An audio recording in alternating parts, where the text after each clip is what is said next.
What's up, you beautiful people? This is Gary Horn, and this is Pro Wrestling. I won't waste too much of your time up top here. I just wanted to take a quick second to thank each and every one of you who download the show on your favorite podcast app. Anybody who's subscribed to the YouTube. If you're on one of those places and not the other, we would be honored if you considered going and jumping on the other process as well. We do podcasts and the YouTube channel. It's youtube.com/thisisprowrestling. We're at TIPW Show everywhere, and I am at This Is Gary Horn on all the social media. Just wanted to say that we appreciate everybody who has followed, but we are trying to grow that YouTube channel, so it'd be really cool if you guys help boost us up over there. And we are also now getting a lot of different opportunities, so we got a lot of cool stuff coming up. Think you guys will dig. And anyway, so wanted to get that out of the way. Also wanted to get out of the way, thank you to our sponsors. First and foremost, the Real World's Heavyweight Champion, Nick Aldis, and his brand Legacy Sups. You can check them out, legacysups.com. They have such great supplements over there. And if you're like I am, the pandemic ran you ragged and you are trying to get on top of your fitness journey right now, part of that journey for me is going to be Legacy Subs. They have a great pre-workout over there, some testosterone enhancement. My favorite stuff, though, is X-Lean, which is a great fat burner that's going to help me out with some of this. And then also, there is the Recovery PM, where if you're like I am, sometimes you get real anxious at night, you have trouble sleeping. This is a sleep aid, and it really just helps you rest better than anything I've ever had before. So please check them out. And if you use the code NWAFAM, you get 10% off of everything over in their store. So that's legacysups.com, code NWAFAM. Also, like to thank Collar and Elbow. They are at collarandelbowbrand.com. If you haven't checked them out, great shirts, clothes, wrestling-based brand. Al Snow, he's running that thing over there. But anyway, check them out. If you use the code GRAVY, like gravy cake, you can get yourself a discount as well. So please check out Collar and Elbow brand. And last but not least, of course, is Manscaped. Those guys are always the coolest. And if you haven't checked out the Lawnmower 3.0, you got to. You can take care of business. I'm not going to move the camera there. But anyway, NWA Pod gets you 20% off and free shipping in the store. So please check out manscaped.com. Usually I would spend more time talking about these things, but I want to get you right to the interview. I don't want to waste your time. Today, we are talking to Thom Latimer, a.k.a. Bram. You guys know him from Impact, WWE, but most recently in the NWA as part of Strictly Business, and they're wreaking havoc every single week on Fight TV, so you can check them out there. And, NWA Power is by far my favorite wrestling show, and that's not just because we do the post show every Tuesday night at 7:05 after they come on at 6:05. Thom is an interesting guy, and I know we both know that this interview will probably be a little controversial for some folks, so that's okay. Thom is also a guy who owns who he is and his past and that sort of thing. He won't say this, and I'll say this, and I'm not speaking for him. I look and see some of the stuff online that people say, and I think it's disproportionate to Thom. But I also don't want to minimize anybody's trauma, so I shouldn't even say that. My point is that the Thom that I know now, I met him at Crockett Cup 2019. I won't bore you with the story, but he was so good to my wife and I, and has been good ever since. And I've seen him just be such a sweet, sweet dude.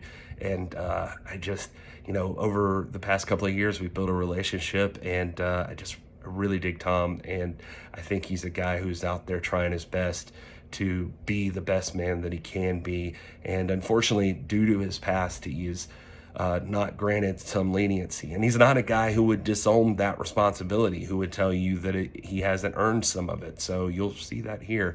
Anyway, I hope you guys enjoy the interview, and I hope you guys will give it a chance. Really appreciate Thom for doing the show, stepping out of his comfort zone. And that's all. I just wanted to say all of that. Please check it out. Here's Thom Latimer.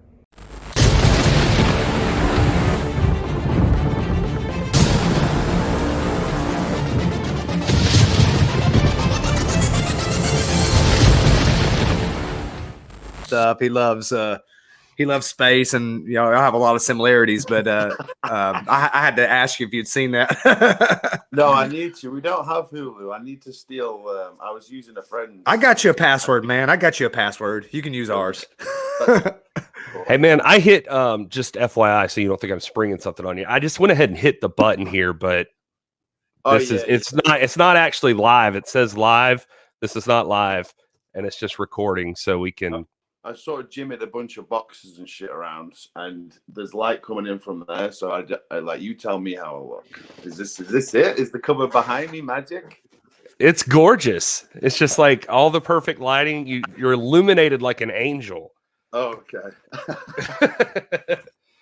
So it's it's perfect. Are you like a huge Sasquatch fan? Is that what we're finding out here? I didn't know this. No, I'm into my conspiracy. You got to tread carefully talking about it, but I'm into my conspiracies, and I'm nothing is what you see. There's always an agenda. So I've been talking to a guy. He's a director of a movie called it's something the Grey. I can't remember the first title, but it's about an alien, and he swears to me that he's caught footage of this alien and it's real. I'm supposed to be meeting up with him, but I don't know. It's all, you just never know. But I mean, I'm into all that stuff. There's not a lot that I don't pay attention to, especially with this UFO stuff coming out right now, which I think will be a staged alien invasion. That is what is coming next. Oh, I swear, man, it's happening. That's awesome. It's terrible. My brother's whole. I guess it's not awesome technically, but it's. Yeah, my brother's life motto is he's like for the believer, no evidence is needed. For the skeptic, none will suffice. Oh, yeah. That's what he's always says. Yeah. And of course, I look at everything. You just need to be open-minded. However, ignorance is bliss, and I do wish I was slightly more ignorant or didn't pay attention or care. I mean, I get friends that send me stuff every day, so I'm constantly being bombarded with the latest nanotechnology that goes up your nose, and you know what I mean. I'm always getting something. There's no release. So Rob can't stay with us, so I wanted to at least get some time with Rob here, because I had to call him out on the carpet real quick while you were here. That you probably didn't hear this, but Nick got on his ass about it. But Rob thought you were Scottish at a certain point. Well, someone told me that too, and then we happened to be on a show one day, and I was like, we've got all this British talent. It's like, I don't know if the Scots like to be called British, but you can ask Tom Latimer, he's Scots, and then Aldis texted in, tell Rob that Tom's not from Scotland. I'm like, oh my gosh. I spent a lot of time. I've got a lot of friends that are from there. You know what I mean? So, but England's weird. It's the size of Florida. Yeah, there's a divide, Wales, the UK and England and Scotland. So it is weird. It's the size of Florida, yet it's, there's all this different stuff going on. But I mean, it's all one to me. Just everyone has a weird accent. Your accent is distinct too. It's distinct from Nick's. I know they're just like in the States, there are different kinds of English accents here, but yours has sort of a Celtic tinge to it, or at least it does to me. My ear's not trained for. So most people I meet, they go, "Oh, where are you from? Are you Australian?" I go, "Oh, no." But I think that's what happens when you mix English and American. After 10 years, it turns into Australian. So I'm whatever, So and I also got this the other day. I was driving a guy. I've got a job transporting people in wheelchairs and disabled people, or it's sort of an insurance thing. So I go around and drive people to their doctor and hospital appointments. It sounds like a cushy job, but it's 12 hours of absolute stress. It's chaos. But I was driving some chap the other day, and he turns around to me. And he's about, I don't know, he's in his early 60s or something. And he turns to me and goes, "So how old are you then? About 40 something?" I was like, "Oh no, I'm 34, you bastard." But it wasn't just 40, it was 40 something. I'm like, "Oh man, yeah, well, there you go." You're all that beating you take. So now you even said though, with the kilt thing, you said, well, you wear the kilt. I mean, why do you like? Where does that come from? Was there a particular story behind your kilt? Or? I think I remember seeing Raven wear them ages ago, and I thought that'd be cool. And no one. Drew wore it in developmental and FCW for a hot minute, and but then it went away, and no one else was kind of doing it. And I remember I was doing like an indie show somewhere in Florida, and Raven was there, and I said, "Hey, you don't mind if I took? You're not doing it anymore. You're not wrestling anymore, but can I take your? Can I wear the kilt?" He's like, "Oh yeah, go for it." And then it took me a long time to finally do it, and then I was booked for a tour of NWA in Japan, and that's when I first thought, okay, that's when I'll try the kilt thing. I just like the way it looks. I like the way that it kind of flails around as you getting tossed around and whatnot. And I need to pick them up today. Actually, I just got my two new kilts made, but Chase, who makes my gear, at least my kilts, he was late getting them made for the last TV, so at least I'll have them for the next one. But I don't know. I just always thought they were cool. And then what was weird is now it's just a coincidence. I don't think about it. But when I started wearing it, it was the same time that I guess Sheamus started. He came out of WrestleMania and wore it too. And I was just like, well, there you go. Because as soon as they wear it, then, you know what I mean? It's no good for you. But and then Drew's wearing his now, but he's Scottish. What can I say? You know what I mean? We've got to let him do it. Yeah, it makes a lot of sense for him. He's even carrying the sword out to the ring. Yeah. You can't really use that. So yeah, there's no pentagrams or upside down crosses or anything spooky on his. So. I guess I'll preface this by saying, again, we're just recording, so if you don't want to talk about anything, just let me know. Whatever, we can edit. No, I'm cool. I didn't know if there's a special start to this or however. I'm cool with how. I like it to just start how the fuck ever. So I actually liked that you guys were talking about Sasquatch, and I thought that was a fun way to just jump in. So that's why I went ahead and hit the button. I think people dig that stuff. So they like knowing like the other side of like people like stuff they're interested in. Yeah. It's something you don't want to tell many people, but it's amazing how much that comes up. So with the driving job, I'm obviously with all sorts of different clientele all day, and it's amazing what weird conversations come up in that car, or what you find out about people. Or a big one is, and sometimes I've thought, am I gonna have to pull this car over right now? Are they going to get into a fight if I've got like a Christian here and a Joe witness here? Like they'll get into it. Oh, politics is another one. I'm like, oh, don't talk about politics. But yeah, it is. It is funny. I just try and keep it on the down low a little bit. Depending on who you're talking to, because some people are open to it and other people think you're a crackpot. So you know what I mean. You walk that fine line. Yeah, well, I mean, you got guys like Jericho out there right now who talks about. I mean, like his show has, and you're right. I mean, he gets criticism all the time from different people. He doesn't seem to care, but like just because he likes having people on talking about ghost stories or UFOs or whatever. And no, man, I love that kind of stuff. I think it's interesting, if nothing else, even if you don't like completely buy into everything, like it's just interesting to think about some of that stuff.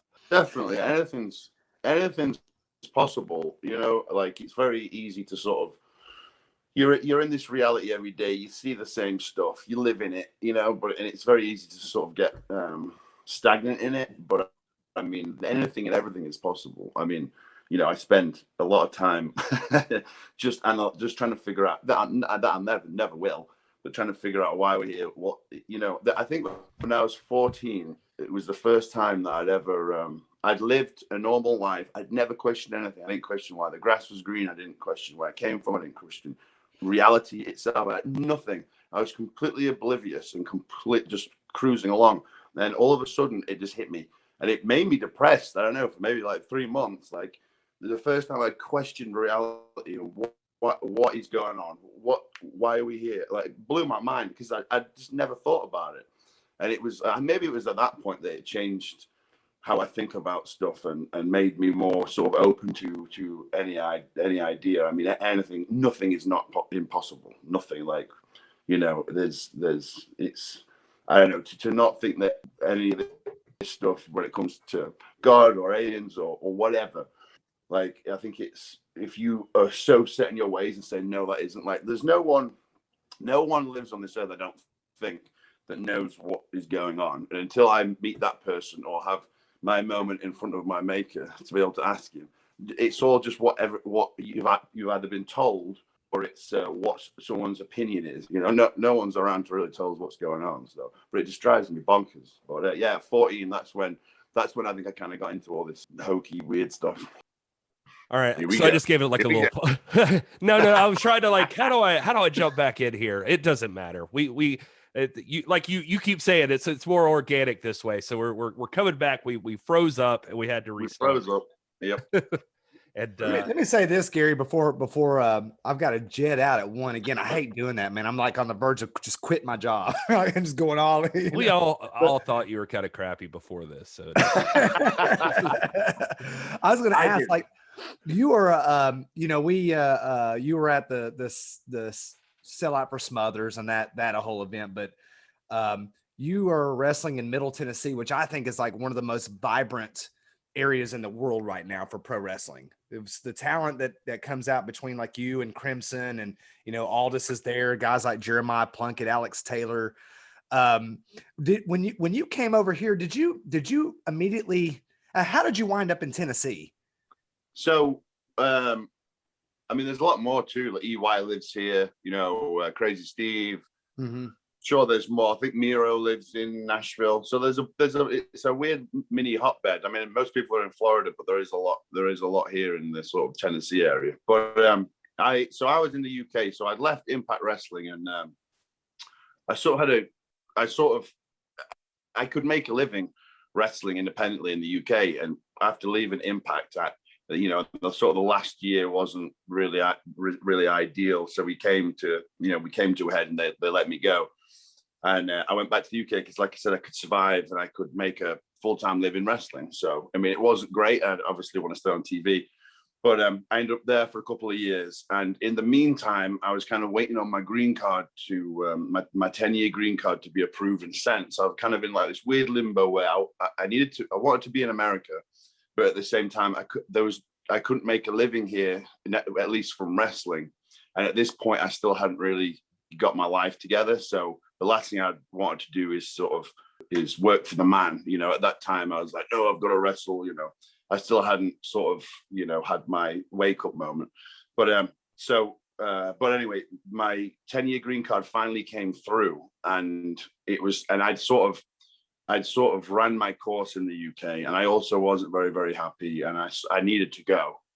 And so when that kind of happened, I was like, okay, now I can go back to the States, and I need to go back because I want to be able to live there and keep my green card. Because obviously, I was flitting back and forth a lot, and you can't really do that. Eventually, they go, hey, make up your mind. Where do you want to live? So I ended up reaching out to Crimson, and Crimson ran and still does run tried and true pro wrestling here. Sort of based in Clarksville, and he had a wrestling school, and this was around the same time that Sam Shaw, now is Dexter Lumis, he was originally gonna come and be the head coach for Crimson School, but then WWE snapped him up. So Crimson was like, hey, the door's open right now, here's a spot for you, at least it's something for you to come back to. So that's kind of how I never thought I'd been to Clarksville a bunch and wrestled for Crimson here. I never thought I would live here.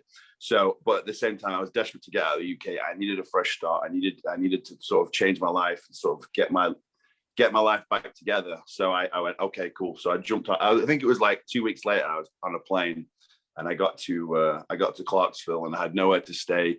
And so Crimson sort of helped me, get a roof over my head at somebody's house. It was nice enough to let me stay there for a while until I sort of figured it out. But it was originally to come and work for the school, and then sort of, figure it out. I needed a base and a safe place to be able to sort of figure out my life.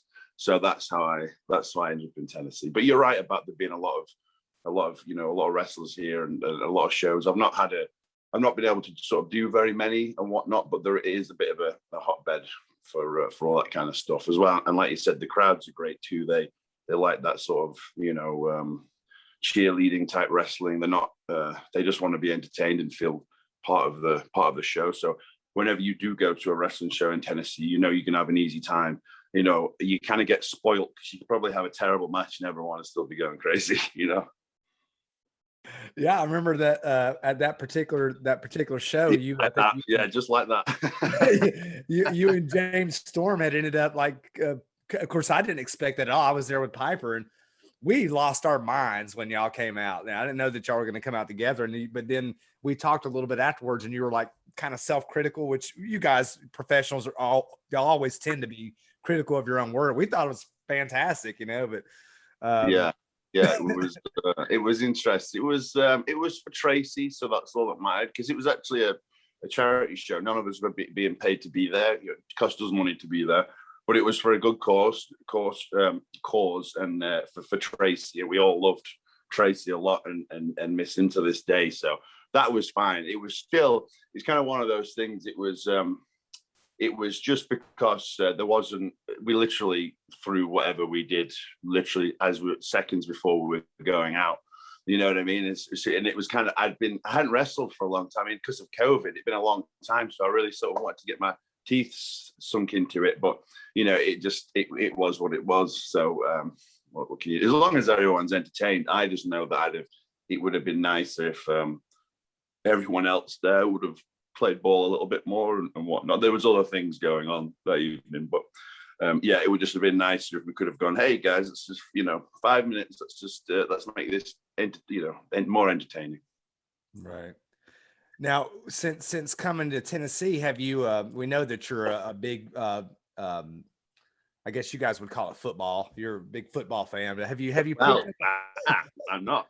So Nick used to play when he was a kid. I think he's all right, actually.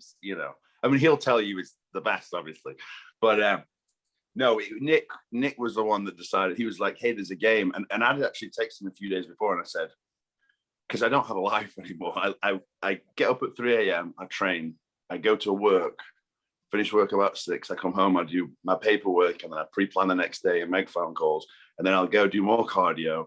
Maybe give Kaylee a 30-second hug, and then I'm going to bed. So I said, all right, this weekend when we get together, because we try and do that occasionally, I said, can we go? Let's go do something. Let's get out of the house. Me and Kaylee a couple of weeks ago went to go see Godzilla versus Kong, and just to get out of the house. We haven't been to the movies for years, it feels like. So getting to go, you know what I mean? It's just like, okay, like you just get to live a little bit. So he said, hey, there's a football game. We should go. And like I said, I'm not the biggest football fan. My dad would take me when I was a kid to see Leicester City because he was born in Leicester. So I would go occasionally, but it was never really my forte.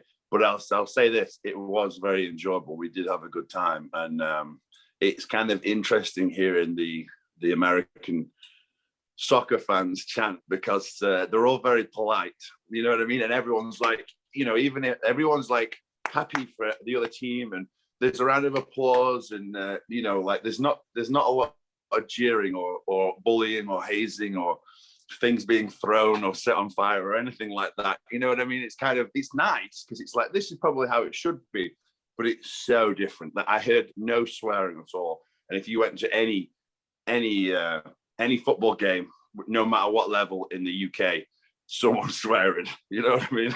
That might be a bit of the novelty of soccer. I know soccer is the world's largest sport or most popular sport, but it's here. We've got a soccer team here in Atlanta where I live, and but it's like our sports are American football and baseball. We're big Braves fans, and when we go, there's cussing, there's bad manners.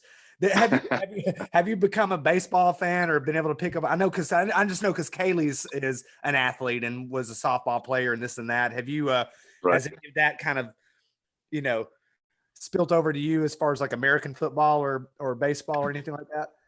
No, I've never liked sports. I don't know why. Besides, I guess wrestling is kind of a sport, at least pro wrestling. Like there's a sport element. But no, I was never interested in not when I was a kid, nothing. I do wish I was kind of a bit more. I think I wish I was kind of forced into it a little bit more by my parents. At the same time, I'm also kind of glad that they didn't. So I don't know. But I was just never really bothered about it. However, the baseball, we went to go see a game in Durham, and we went with Kaylee's parents. And then when me and Kaylee were wrestling for Nacion Lucha Libre in, I think that's what it's called, in Mexico, they took us to, I've got the baseball hat and all the gear they gave us. I can't remember the team, but they had us throughout the first pitch. So that was kind of cool, you know what I mean? Like a random baseball stadium in Mexico. Me and Kaylee get to throw out the first pitch. We've got a picture of it up, and they gave us the baseballs and stuff. So that was cool. You know what I mean? Like, I didn't think I'd do that. So when you were in school, school systems are different overseas than they are here. But I guess when you were in the equivalent of high school for us, what kinds of things were you involved in, and what kind of student were you? So I think I think I was kind of one of those kids that I think I probably had ADHD or ADD or whichever, and also I'm dyslexic. I'm kind of figuring that out now, the older I get. Like when I read back my texts, I'm like, that doesn't make sense. A word doesn't go there. Or there should be a word there, and there's not. You know, so I have to, especially if I'm going to post something on Instagram, I either send it to Kaylee to check it, or I'll read it through several times to make sure, and chances are I'll still spell something wrong. But no, I wasn't. I'll say that I didn't pay attention in school. I wasn't a good student, and I just couldn't learn. So I tried to get me and Kaylee recently did our realtors. Well, she did. We tried to become realtors. Kaylee did, and with work too, it was a lot going on, but I just realized this is why I couldn't do school. You know, when it comes to studying and retaining information and stuff like that, I can't. Like, I could, unless it's something incredibly simple, like the cat sat on the mat or something like that. If there's a word in there that I'm not quite sure about, or whatever, my brain just goes, nope, you can't understand this. And I feel like, so it even happens to me now. Like I said, I gave up on the real earth thing. I thought, I'm just not, you know, my brain won't allow me to do it. And so going back to school, it was kind of the same thing. Like there was things that I did enjoy, but I just struggled so much to learn or understand things. And, you know, I think maybe I could have been helped a little bit more with it. I think they did see that was a problem, but there was a lot of kids like that. So we all just kind of came the kids, not that you throw away, but there wasn't sort of added attention where they probably needed to be.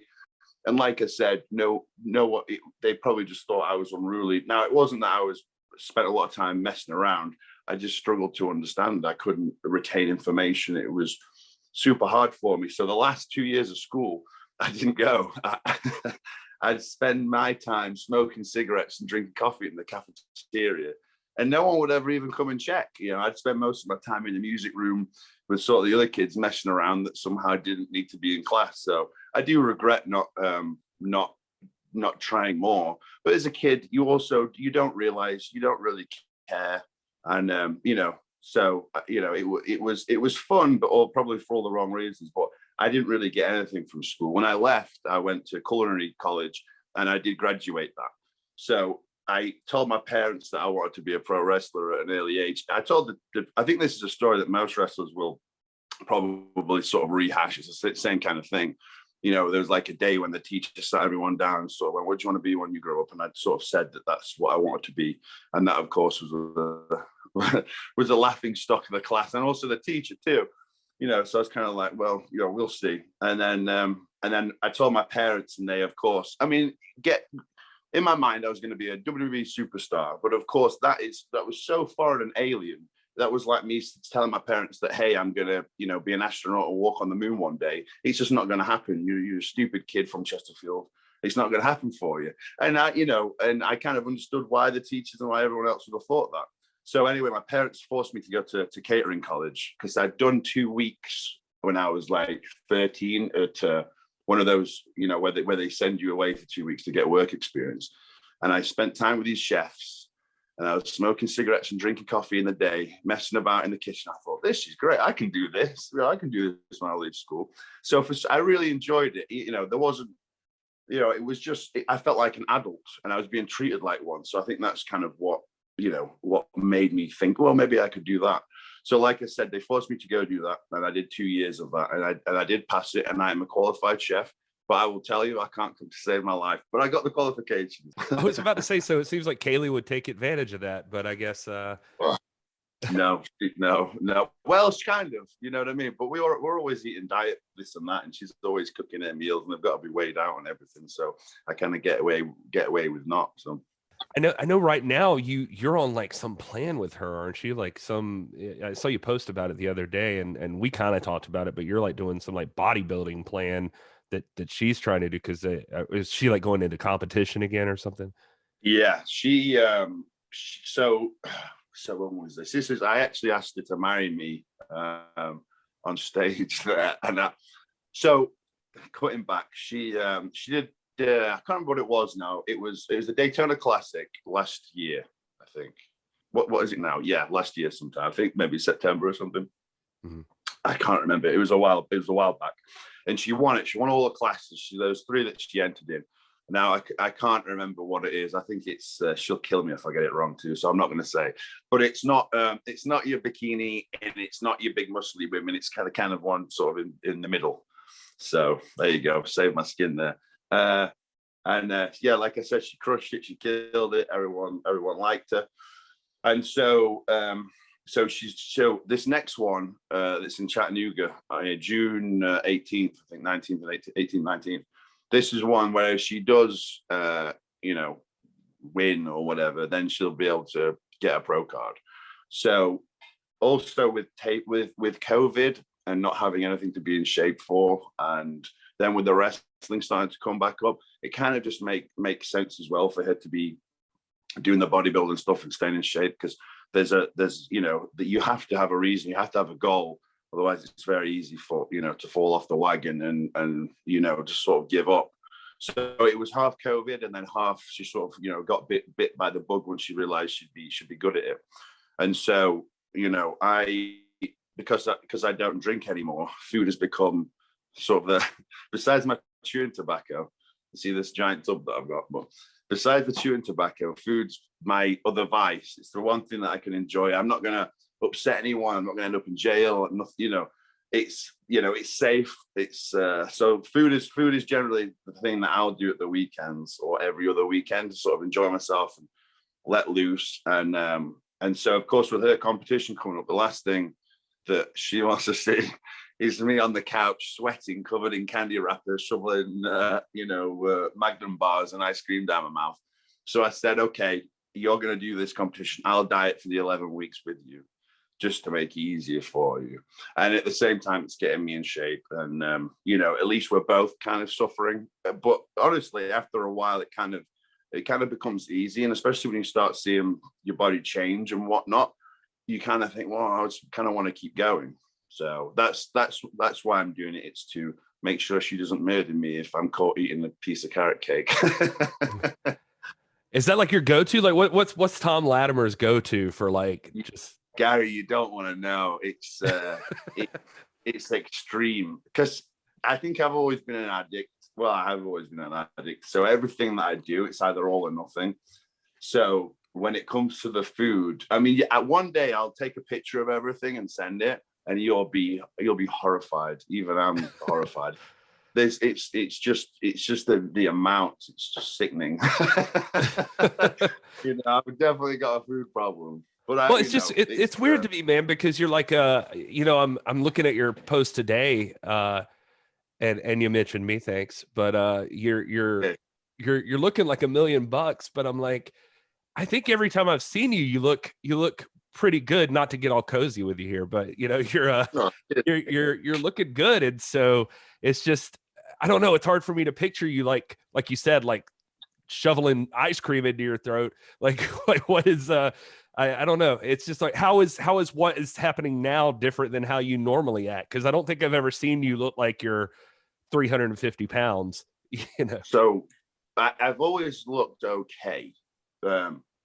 Especially after the last 3 years of, well, the last, not three, but the last 2.5 years of getting fully sober, that has really helped. I remember when I came back from the UK and I moved back to the States, I had a couple of weeks before I moved to Clarksville, and I was staying with some friends in Tampa, and I spent New Year's with Jinder and Drew Galloway, and they'd quit alcohol by that point. They were both in tremendous shape.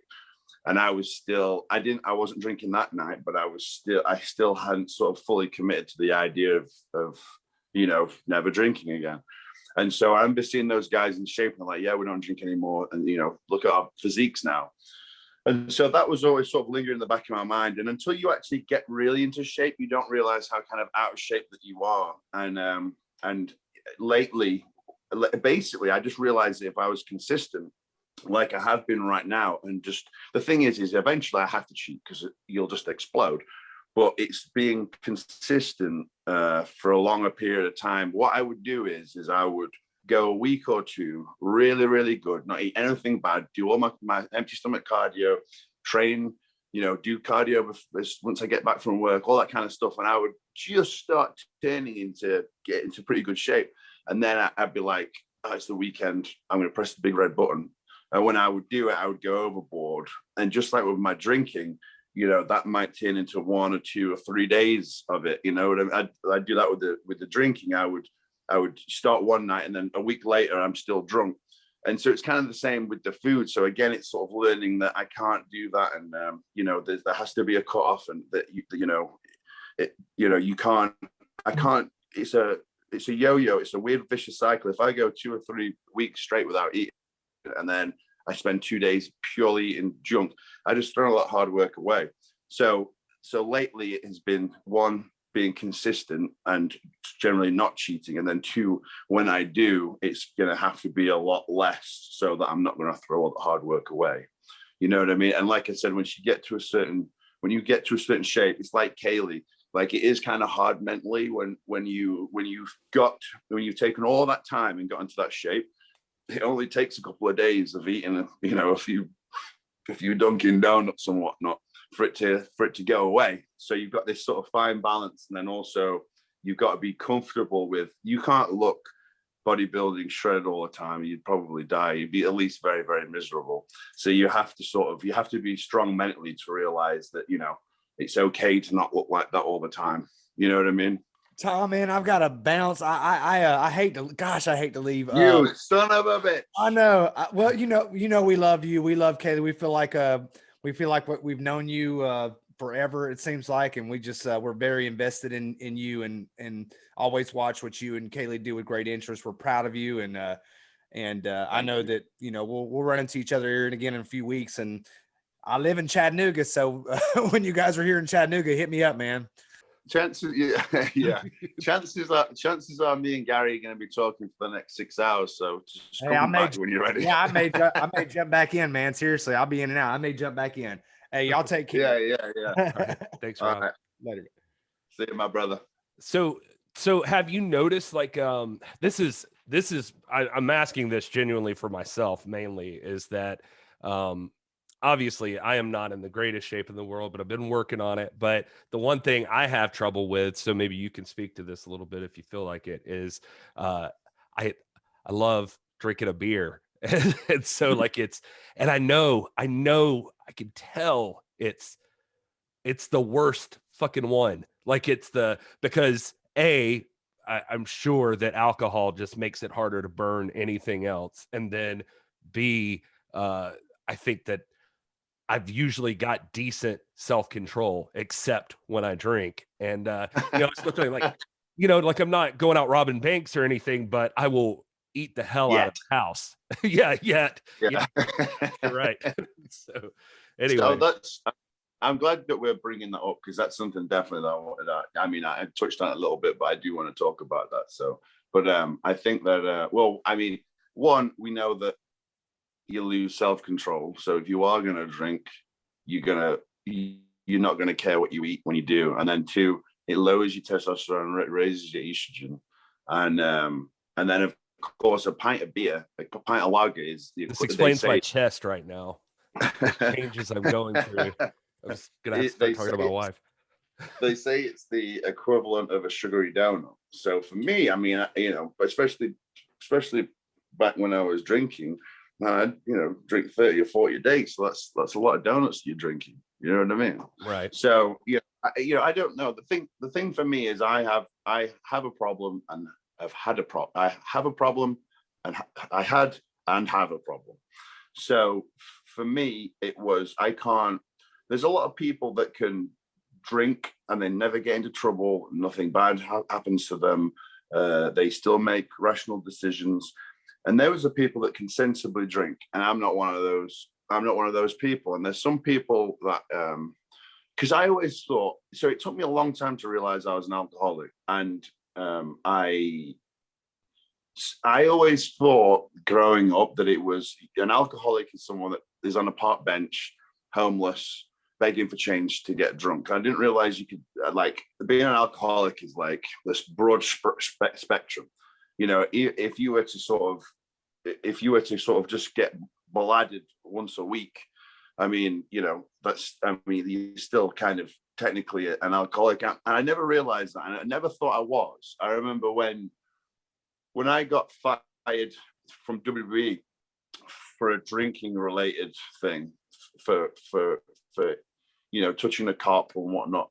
And I thought, one, I was arrogant at the time. And I thought, because I was in a good position, I thought, I'll be fine. Because I'd already been arrested before that when I'd first signed with WWE for a DUI. So they already knew I had a drinking problem. I was oblivious to it. I thought I was fine because I wasn't drinking every day. I was drinking occasionally, but when I drank occasionally, that one time I'd end up in trouble. And so when they released me, they said, go seek some help. You know, you probably got a problem. Nah, no problem. And that's kind of how I carried on for the next 10 years. When I kind of look back at my life, I go, wow, what? And don't get me wrong, I'm very grateful now, and I'm in such a good position, and I've got a great relationship, and like I can you know, I can run a household, and I sort of just grew up. But I just look back at those 10 years and go, why did you quit drinking why did it take you 10 years? And there were so many chances, so many opportunities, and I just honestly thought I was fine, and I was against the world, and I was angry. And drinking also helped me never deal with any of my feelings. It helped me to just not care. And so when I did quit, because I tried to quit for several years, then finally, with the help of Kamille and whatnot, that was it. It was time, even though there was a million events that should have been the time. I'm trying to think where I'm going with this, but like I said, I just wish I'd done it a lot sooner. And like I said, there's people that can drink and nothing bad happens, but you know, that's it. It's dealing with the emotions that was the hard part. Because once I finally gave it up, there was no crutch. If I got angry, there was no crutch. You know, if something bad happened, you have to deal with everything. When you've not dealt with 10 years of your behavior and your emotions and what you've done to people and the friends you've lost and the marriages that have gone away and the people that you've hurt, it's a lot to deal with. So, you know, but it was the best thing that I ever did. And I never thought I'd be able to say and of course I always have to be careful, always, but I never thought I'd be able to get to a position where I'm sober. I never thought I'd be able to do it. I never did. I just thought it would be absolutely impossible to quit. And so now I've gone the year and a half or the year and 3/4. I barely think about it now, except for if there's like an event or the friends are getting together, or there's a lot of things I've had to relearn to do. If I went to the cinema before, I would drink. If I would, any event, I'd need to drink. I mean, even when I was at Impact, I would show up to the building. And at the time, I still didn't even realize I was an alcoholic, but I'd have 3 or 4 cans of Four Loko that I would chug before going into work, so I'd stop shaking, you know, and it was completely normal for me at the time. I didn't think anything was wrong. I'd get into work and they'd see me, and there'd be certain people that I would see there, and they'd look at me, and I have my glasses on, covering my eyes, and they'd be like, go in there and don't be seen, you know, go get your head down somewhere. A lot of them, they didn't enable me, but at the same time, they wanted to protect me. So it's kind of a double-edged sword, but I was the only person to blame. But yeah, it is, when I look back at all the opportunities that I've blown, all the people I've upset, you know, how people view me and think of me. It's, you know, like I said, I wish I'd have quit 10 years ago, but, you know, here I am now drinking a Coke. So I think, Gary, my point there is just, if you're a person that can drink sensibly, my dad said, you're not a person that can drink sensibly, so you can never drink. he is. He's he's a very sensible chap, you know, unlike me. But you know, I think if you're one of those people that can do that, then that's fine. But I think it kind of runs in my family. I mean, even my mom, you know, she's managed to sort of quit the drinking now because she had a health scare. But it's sort of and I'm not using this as an excuse, but it's kind of inbuilt in the British culture, at least in my family, that drink was just normal. I mean, that I would see my parents drink every night, and when they did drink, then they'd be nicer to each other. You know what I mean? Like, and so looking back now, it kind of all makes a little bit of sense. But even my moms, you know, they're all in denial too. Like, you know, they think that, you know, drinking a bottle of wine every night is fine. And I'm kind of, well, I don't know. I think maybe you've got a problem if that's what you need to, if that's what you do every night. You know what I mean? But they'll always say they don't. My dad doesn't really drink anymore. But yeah, I think that if you can be someone that's in control of it, then it's fine. But then again, if it's taken away, like you said, if you want to get into shape, and if it's taken away from that, then it has to go, or at least it has to go for a while for you to figure out what is more important. Is it you know, is it getting a buzz and not worried about your day, or is it instead turning that energy and putting it into going to the gym and seeing changes? So, you know, it's hard. It took me it's taken me a decade to not drink, so I understand your pain. It's truly a hard thing to try and not do. You know, it's first of all, pretty bold of you to talk about that kind of stuff. So I appreciate you even being willing to be open about it, because I didn't expect that we necessarily would even talk about that kind of stuff, or especially not right off the top. But I think that some people need to hear that kind of stuff, especially from somebody who knows you know, like, and I'm talking about for myself, honestly, just because it is something since you're being so open, if I'm being open, it's something I'm dealing with right now. Like, I'm thinking about, like, hey, do you I know it is. When we saw each other at the last tapings, I know, you know, and don't get me wrong, it's okay. I'm saying for other people, not me, but for other people, it's okay. I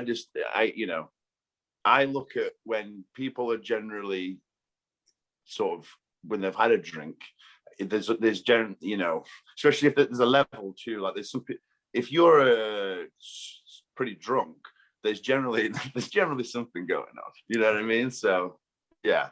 My wife can see it now, like, right, just like immediately, like she could see it. Like, she says there's like a change in my eyes. Like, me too. Yes. The eyes change. It's like a demon takes over my body, an evil entity. That's, someone told me the day, they said that's the reason why they call it spirits, because you're drinking and a spirit gets in you. And I go, God, that is exactly right, because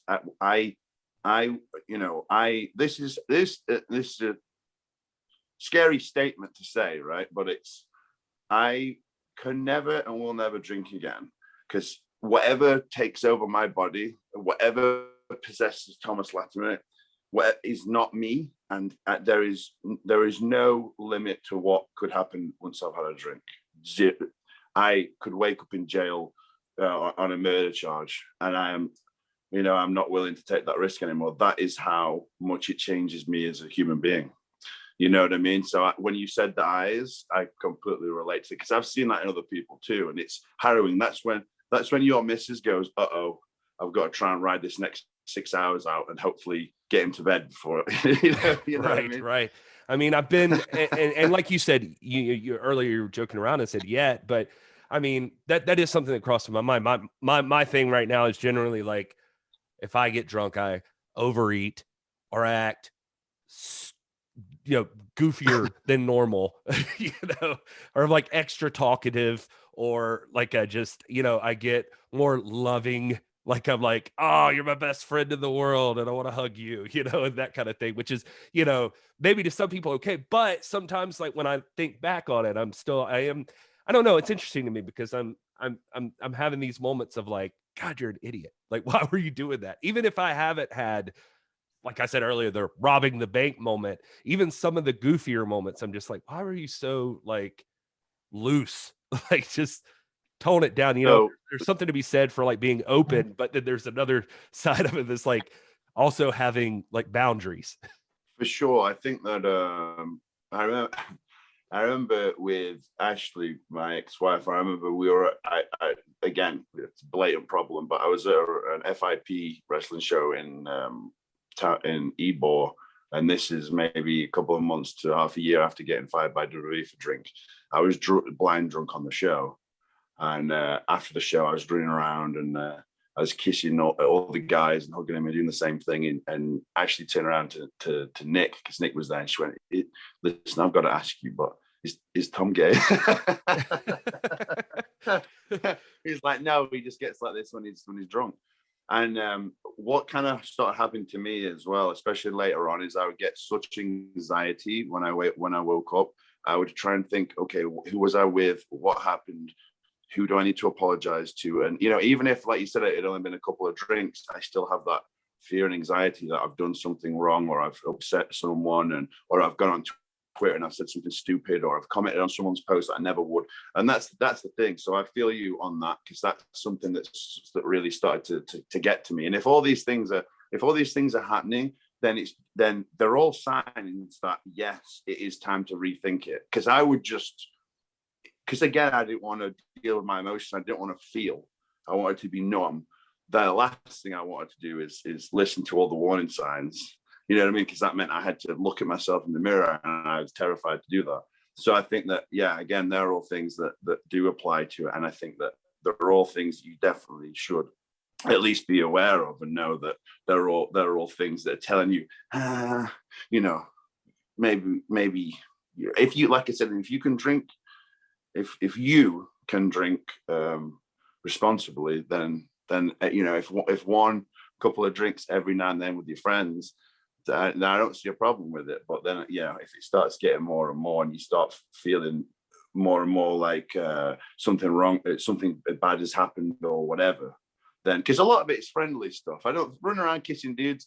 That's friendly, Right. There's nothing wrong with that. But, being overly friendly, but I understand the fear and anxiety that comes with it. And I think no matter what level of drinker you are, you would feel that too. No, man, it's I did not mean for us to like sit down today, and I don't know if you intended on having a therapy session, but here we are. Oh, But, I don't talk about it. I never have. Like I said, this is the first podcast that I've done in years. In fact, maybe this is the first proper podcast I've ever done. I've kept very quiet. And you're not kidding. I tried to research you a little bit, and there's you don't do many interviews. There's nothing. And and I think that a lot of people, they might see that as negative. I don't know. I just, after all the things that have happened to me, I've kind of closed off a little bit. It's hard to not. I can't and don't see and won't see. I try to not see any negativity, just because it's hard. Everything that's happened to me the last sort of 10 years, it's been tough, obviously, and it's not. I don't know.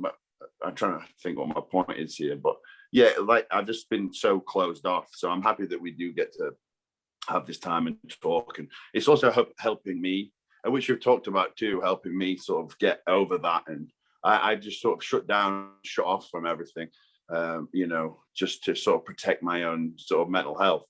And I think that now is a good time to talk about it. And if no one gets anything out of it, at least they know that it's okay to have a drink problem, and it's normal, and millions of people go through it. And I was someone that I never in a million years thought I could be sober, and I'm sober. So I know, and like I said, I would, and it's going to sound terrible, but I would drink drive every day.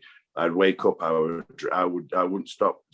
I'd be wrestling, and promoters would have to give me drink because they were scared I'd die, from if I didn't have enough drink. And I look back, and it's just madness. I go, how did I never get pulled over? How did I not?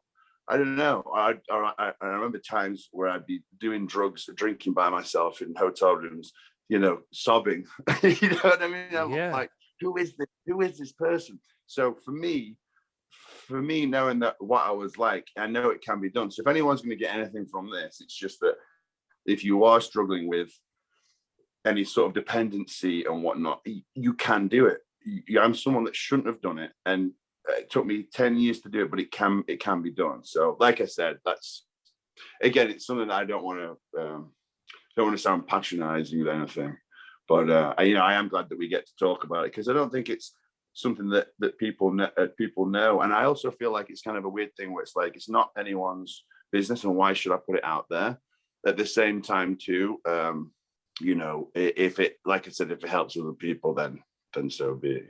I think it's a lot of different reasons why people wouldn't want to bring it up. I mean, it's embarrassing. There's embarrassing moments that happen because of it. So it takes a lot of bravery for, like, you even talk about it, but there's also the side of it that's like, people don't want to admit, they don't want to have to face it. Like you said this earlier, but you have to look in the mirror and see that you're the one doing this. And yeah. People don't want to do that. People don't want to think, people want to believe they're stronger than that, or they're tough, and that they've got the mental wherewithal. They're not the person that's dealing with that. They didn't go set a house on fire because they got drunk. So it's not really, that I'm in control of this thing. So once it starts to affect other people, like mine always has, then it's time to say enough's enough. You know what I mean? If you're just hurting yourself, then that's fine. But if there's casualties because of your actions and your behavior, then it's time to. It's like now with my eating. If I decide to spend a day eating tons of ice cream and Oreo bars, it's only me that suffers, because I'm the one that has to go down to the gym, and it's not Kay doesn't have to look over his shoulder to see my eyes turn red, or black, whatever, however they go. Whatever that is. Yeah. So what do you think it's? I mean, is it this stuff with where you're? I mean, what is it about your life right now that's like got you willing to come out and do interviews like this one, or that even like you just immediately like opened up talking about this stuff? Like what is it? I think it's been boiling in me for a while. It really it has, and it's sort of. I feel like I sound pretty dumb, but I mean, it's just like I said, I'm just blown away with. I just wish I could have been me now when I was 24. You know what I mean? I've burnt every bridge. I've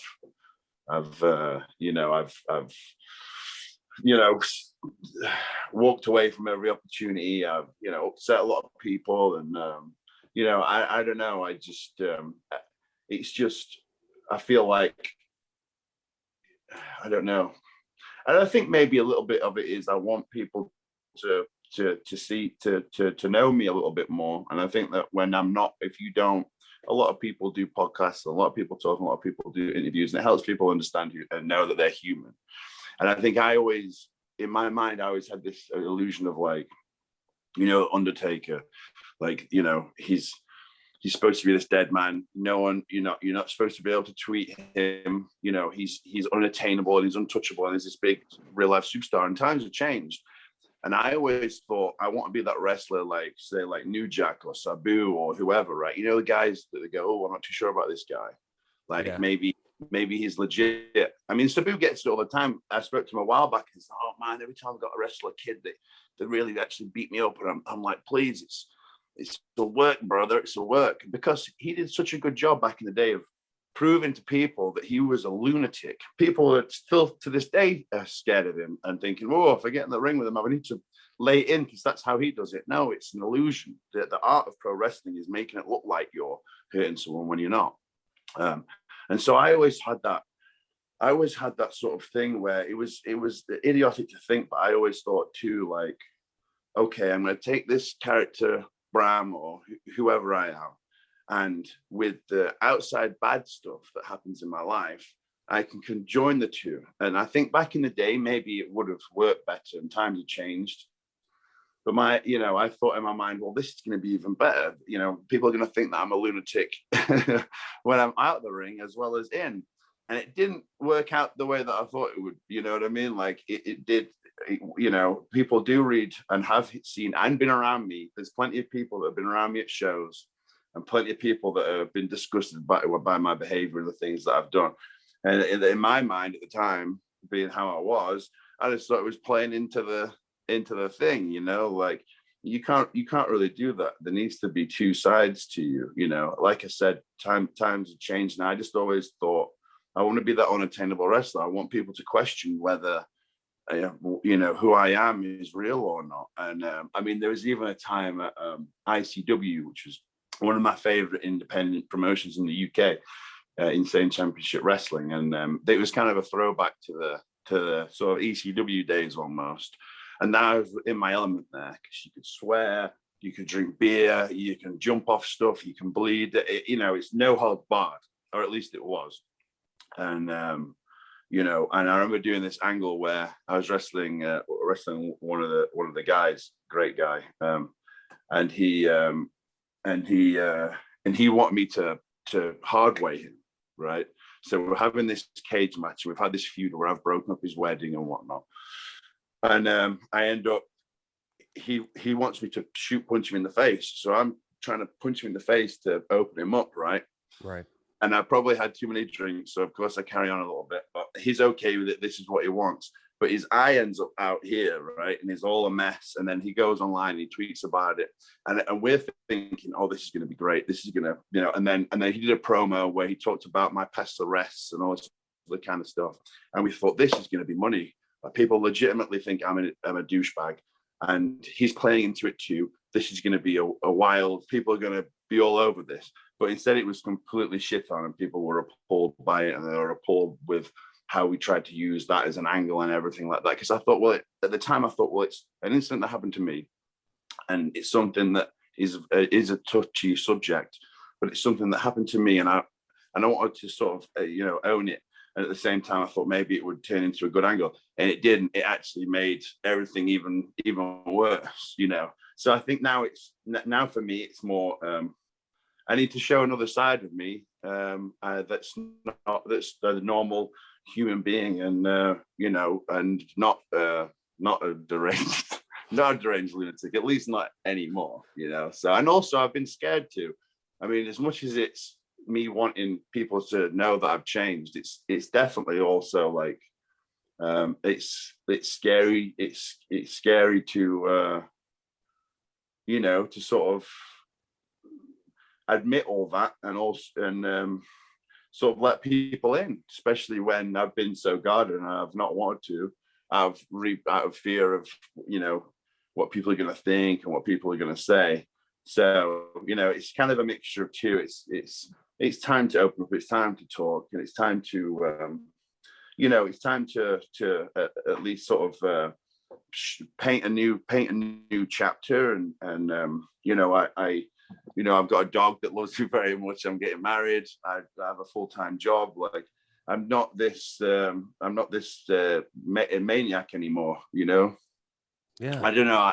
I'm bad at explaining it, because I'm sure that all sounds really wrong, but it's just, I need to do what everyone else does, and be okay at speaking, and be okay at voicing my opinion, and be okay at criticism, and all these other sorts of things. And like I said, I've just been shut down for so long that I've just been scared to you. And you may have been talking about this podcast for a couple of years, haven't we? Yeah. So that's how long it's taken for me to sort of be in this position where, yeah, I'm okay with it, you know? No, listen, man, I think, and this podcast taking so long, like you're helping me too. And I don't mean just because you're on it. I mean, because I was doing interviews, and that's where anybody started to give a shit who I was at all, ever. And it was, I've always liked you from day one. Oh, well, I felt the same way with you, but I'm saying, like, even online, or like to for this to ever be a thing, like, because, you know, one of the things I've enjoyed with, I'm trying not to go off on too many tangents here, but one of the things I've always enjoyed with, like, talking about wrestlers, one thing that I always respect about you guys is that you, for better or worse, dropped everything and pursued. You pursued your. No, you're good, man. You Nick, pursued, guess who was calling? who was calling? Nick. Nick. That son of What a bitch. wanker. What a wanker. I told Kaylee, I said, I'm doing the podcast with Gary now. Oh, okay. So he knows. All right, that's I think, was he trying to get on the Skype? Was he trying to get on the Zoom call? I'm texting him right You're now. interrupting our podcast, you son of a bitch. I said, you can't have him. He's with me. Perfect. But now we're going to get a million texts coming through. But so where was it? Oh, so what I was thinking of was that I love doing the interviews because I respect you guys so much. All of you, like Nick, you, Kaylee, everybody that's pursued like something that they felt passionate about, because I lived my whole life.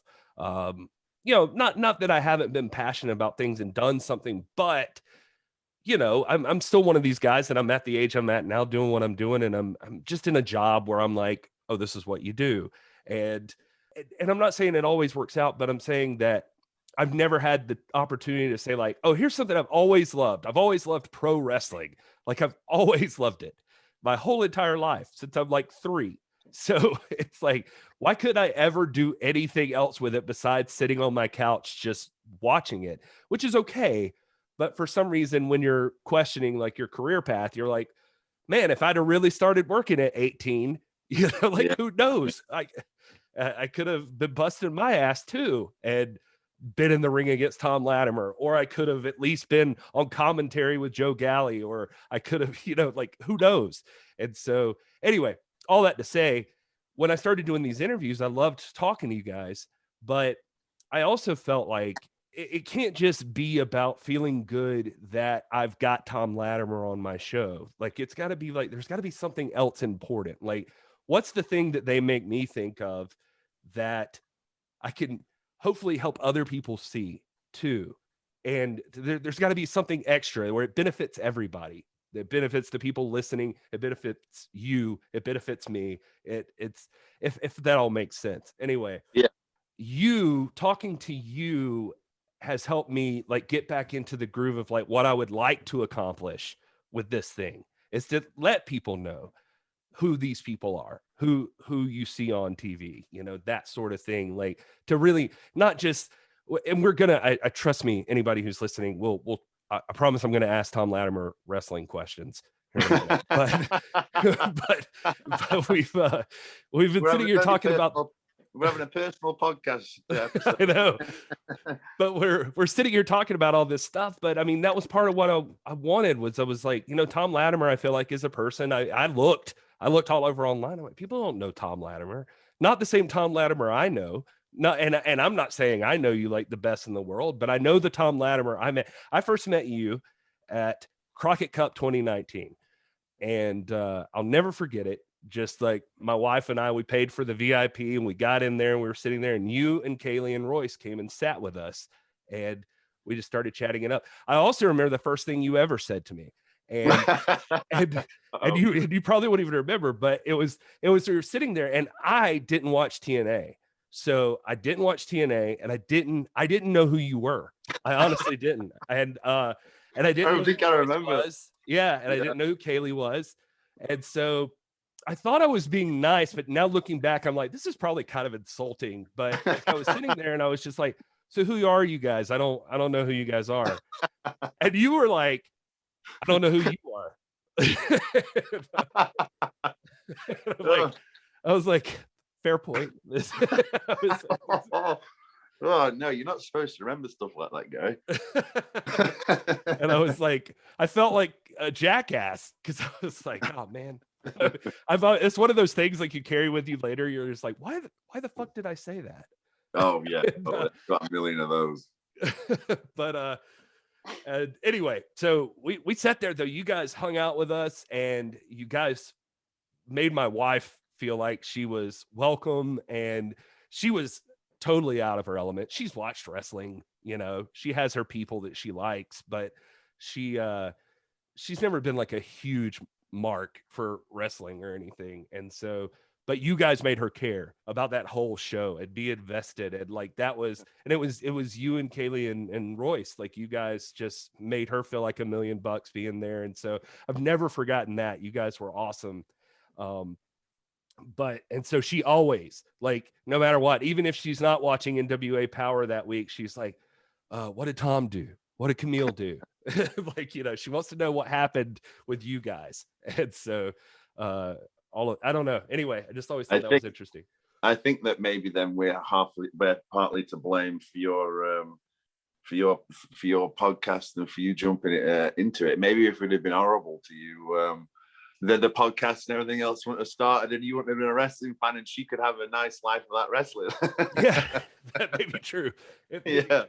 But it's also helped back up the idea that when I got an opportunity to go to like the power tapings or something like that, she just says, cool. Okay, you know, yeah. She's like, yeah, it makes sense. Go see all those. And then when I get back, the first questions are, did you talk to Thom? Did you talk to Roy? Did you talk to Kamille? You know, like it's always like that kind of stuff.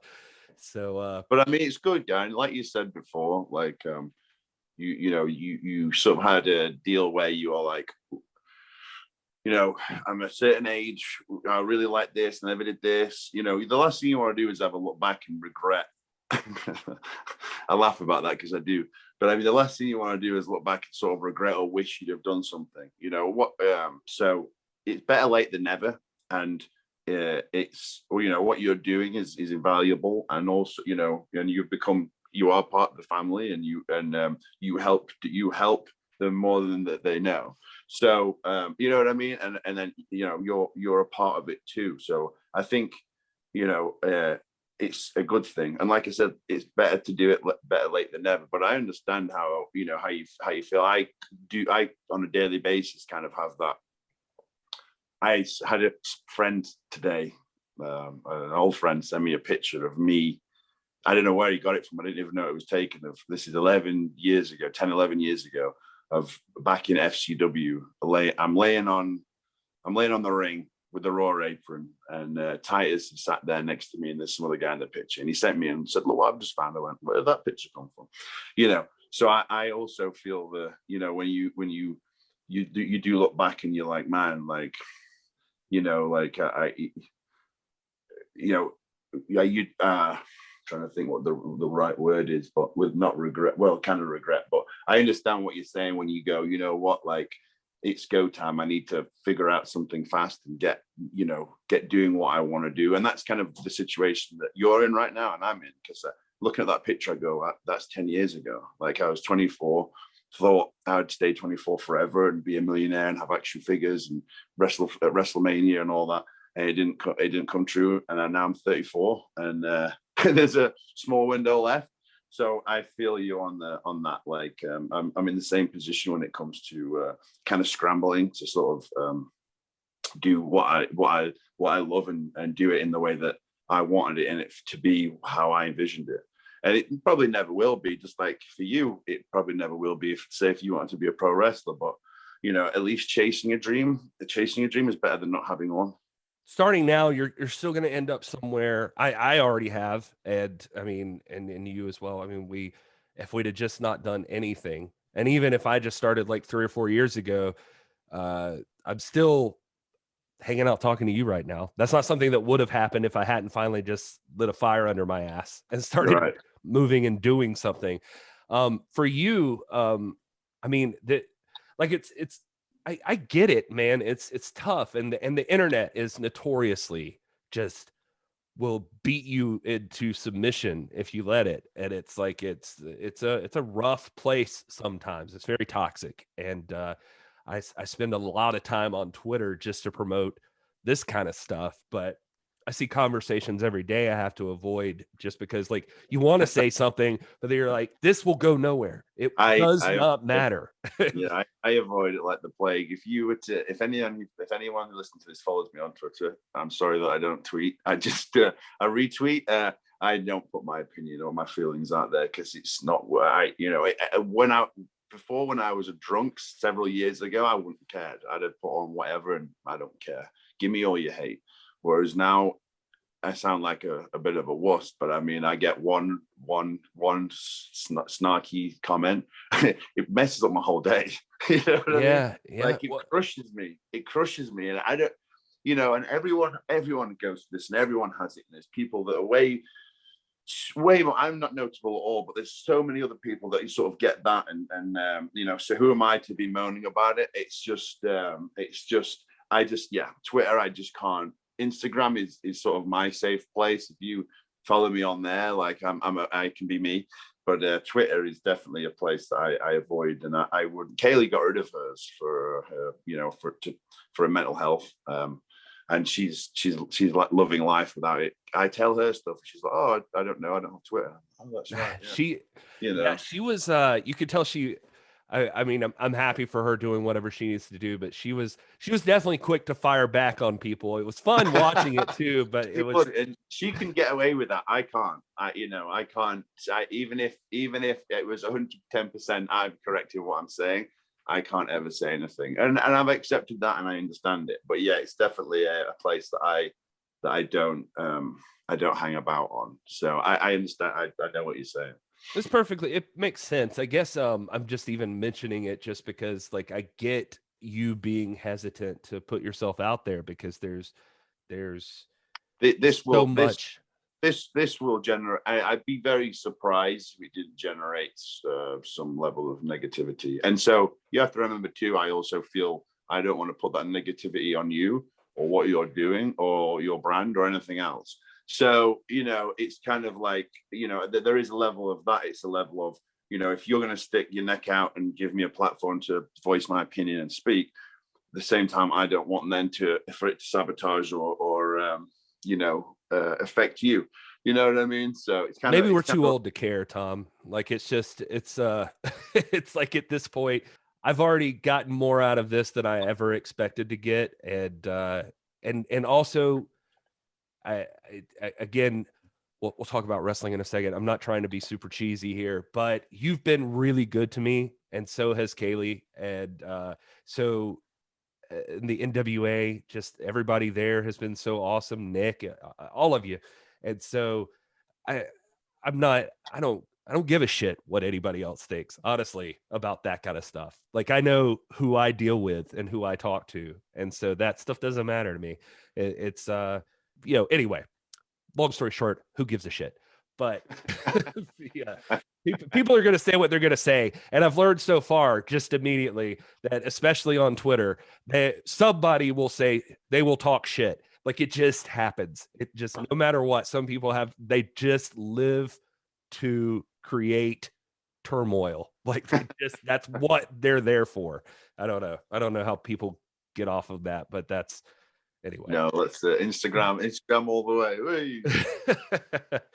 So when you were at Crockett Cup, let's talk about something wrestling related. Was that the first time you met Royce, by the way? So yeah, well, not there, but he came in a day. It was either a day or 2 days. I feel like it was a day earlier, and I'd never met him before. And so Nick's like, I know this guy. I think I wrestled him out in California. His name's Royce Isaacs. He's like, you're gonna tag. Like, oh, all right, whatever. And so he came, and luckily he was great. We hit it off straight away, because you always worry about that. You do need a level of chemistry, or you do generally need to like your tag partner, at least at the start. Most, me and Royce always liked each other. That's not my point. It's just, obviously, when tag teams are together for a long time, eventually they start hating each other. But yeah, you've got to hit it off the bat, and we did. So we had the school that I was running, so we ended up grabbing a few of my students, and use them for bodies for me and Royce to come up with different finishes and this and this and this. So we did. We planned out at least a bunch of matches, a bunch of moves and things that we wanted to do. We thought, right, we're going to come in, knock out the gate. We've got 6 hours for you to come up with some stuff alone, and then when we get to Crockett Cup, we'll be able to do our thing. And we'd even got because we knew we were wrestling Crimson and Jax. We kind of knew more or less who we were going to wrestle-ish, but we knew we were wrestling them. And so Crimson and Jax, at least I think Jax was there too. Crimson and Jax, we knew we were wrestling them. And so we knew we were wrestling them. But we knew we were wrestling them. And so Crimson and Jax, at least I think Jax was there too. But we knew we were wrestling them. And so Crimson and Jax, they were in town, so they came down to, and we literally went through a match, and we sort of planned all this stuff together, and we thought, well, it's Ring of Honor. They're a bit more, they like their moves a bit more. So, and I'm someone that doesn't really have or do any moves. And so we thought, okay, we'll do this. We'll try and add that stuff and make it their kind of a star match, so their Ring of Honor crowd would sort of appreciate it. And then when we get to the show, we've got, and I've known Joey Mercury for 10 years. He was one of my coaches in developmental. And I learned a lot from Joey. You know, we didn't see eye to eye all the time.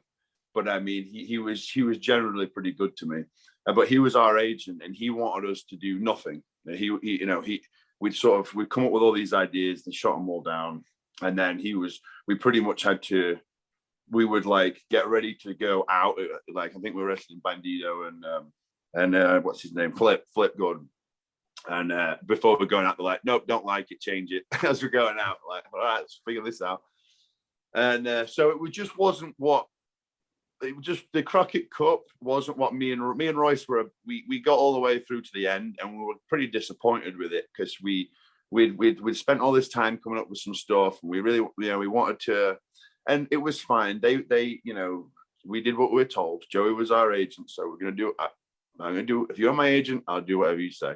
But it was slightly disappointing. We kind of got through it, and we got all the way through, but no one cared, and no one, we were heels anyway, but there wasn't anything where that we weren't allowed to do anything, which is not that you need to do stuff. We're heels, but at the same time, there needs to be a level of, we're dealing with a Ring of Honor crowd that they like that stuff. And if you're not going to give it them, they kind of, they kind of look at you as, So we kind of left a little bit deflated. We worked 5 times that night.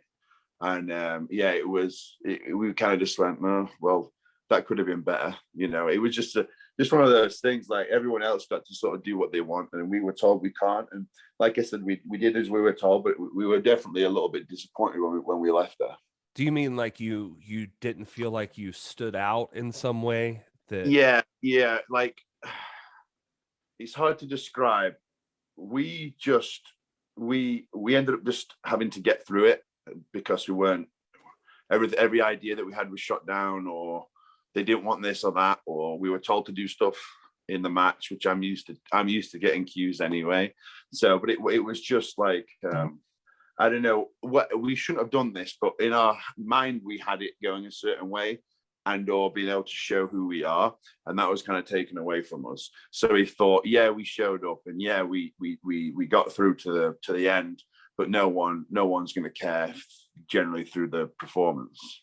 You know what I mean? I was just a little bit upset that we were just sort of, we couldn't, which it kind of made sense, because we're 2 random people that get thrown together, but you have to also let us do a little bit of something that people are going to care for, and they didn't. Yeah, just something to remember you by, basically.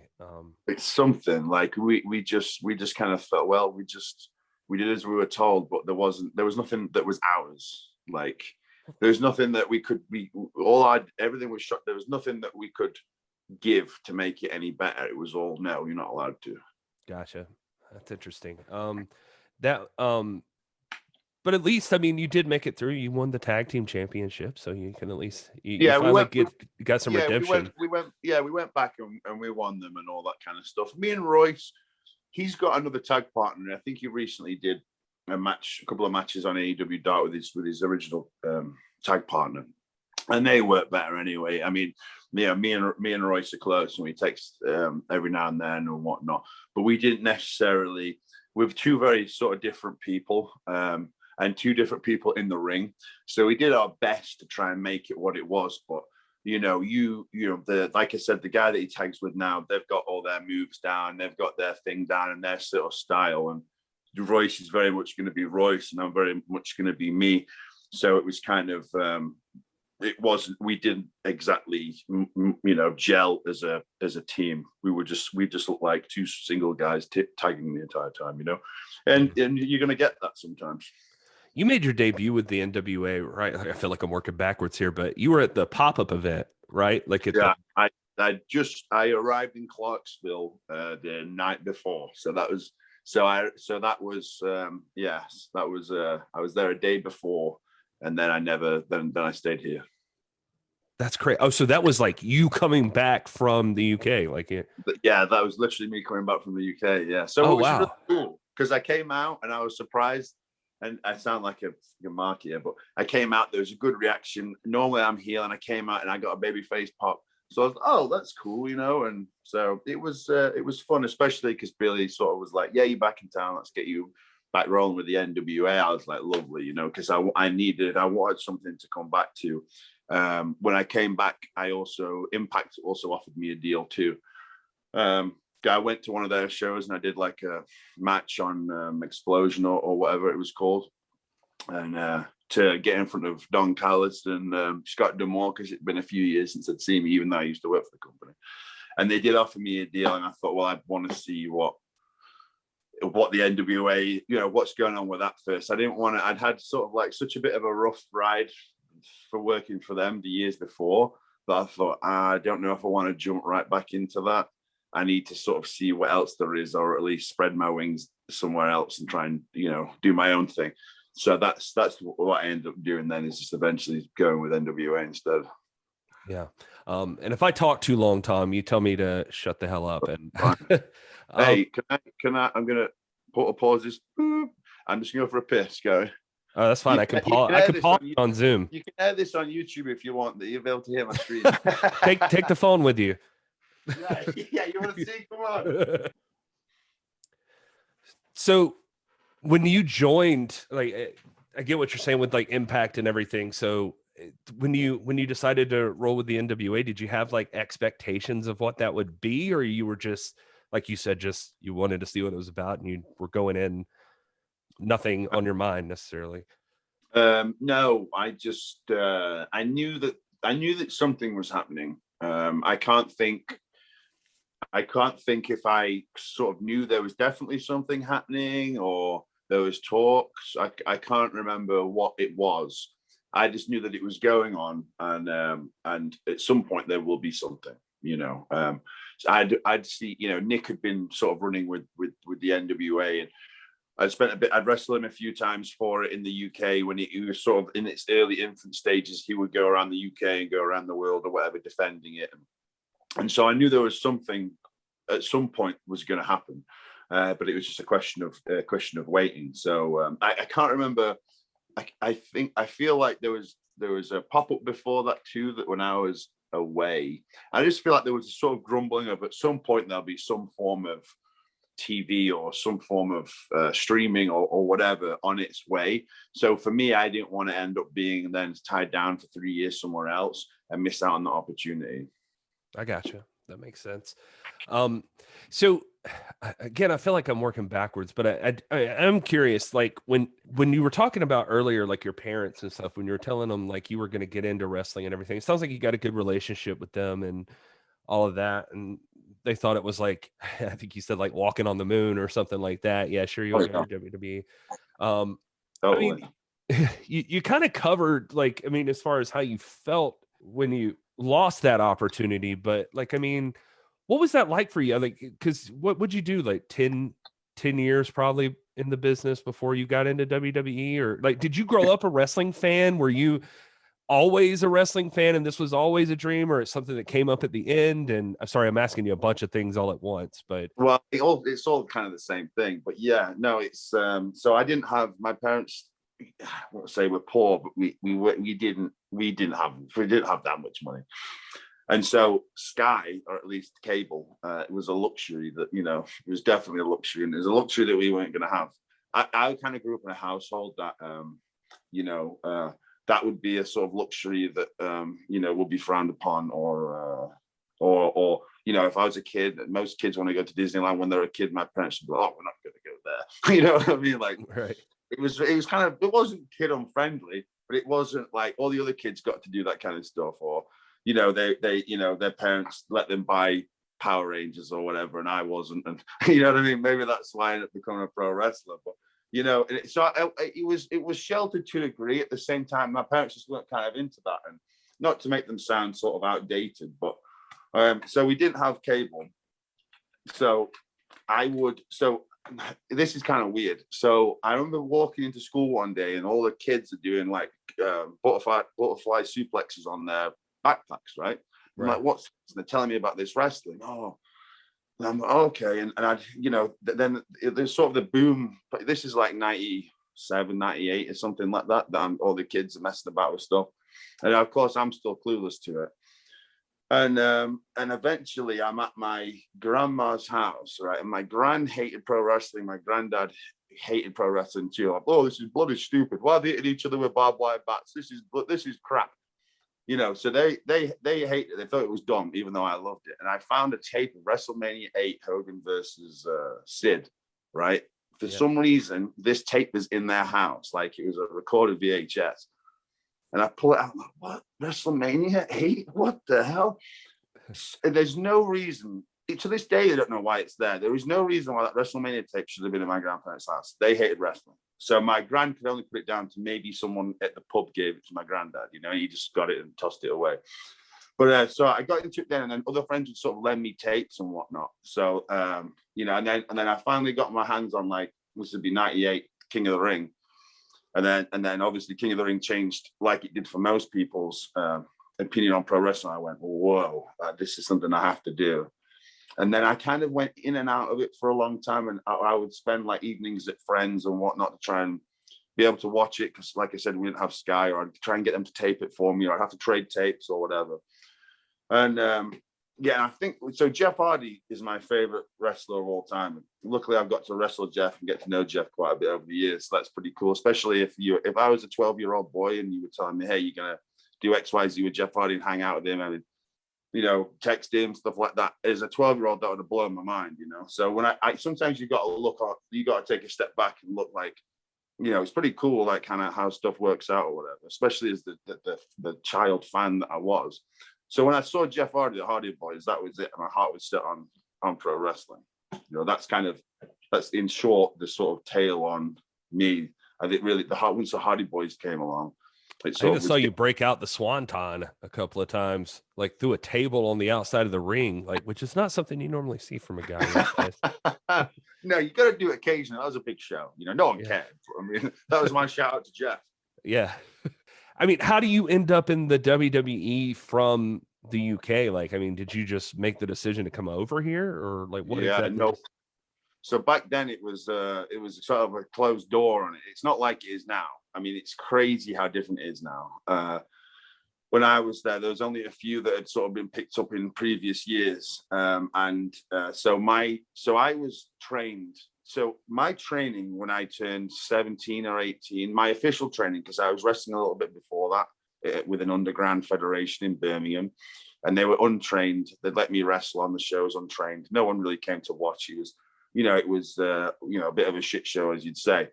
But as a 16-year-old boy, because that's when I started wrestling for them, it was awesome. And I need to dig out my old tapes because I need to show you, because it's just the worst thing you've ever seen.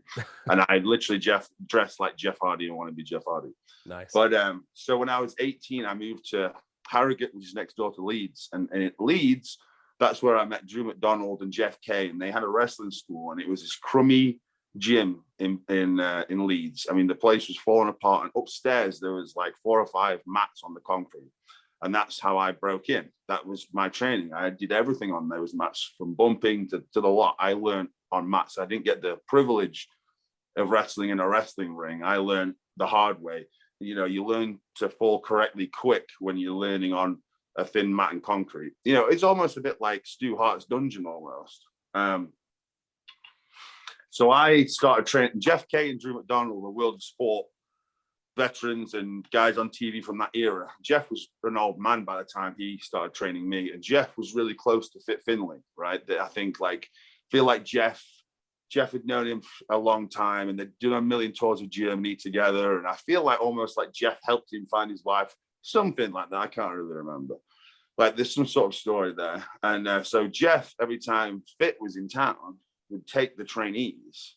So his other trainees, and we're all kids, we're all like, say 17, 18 or whatever.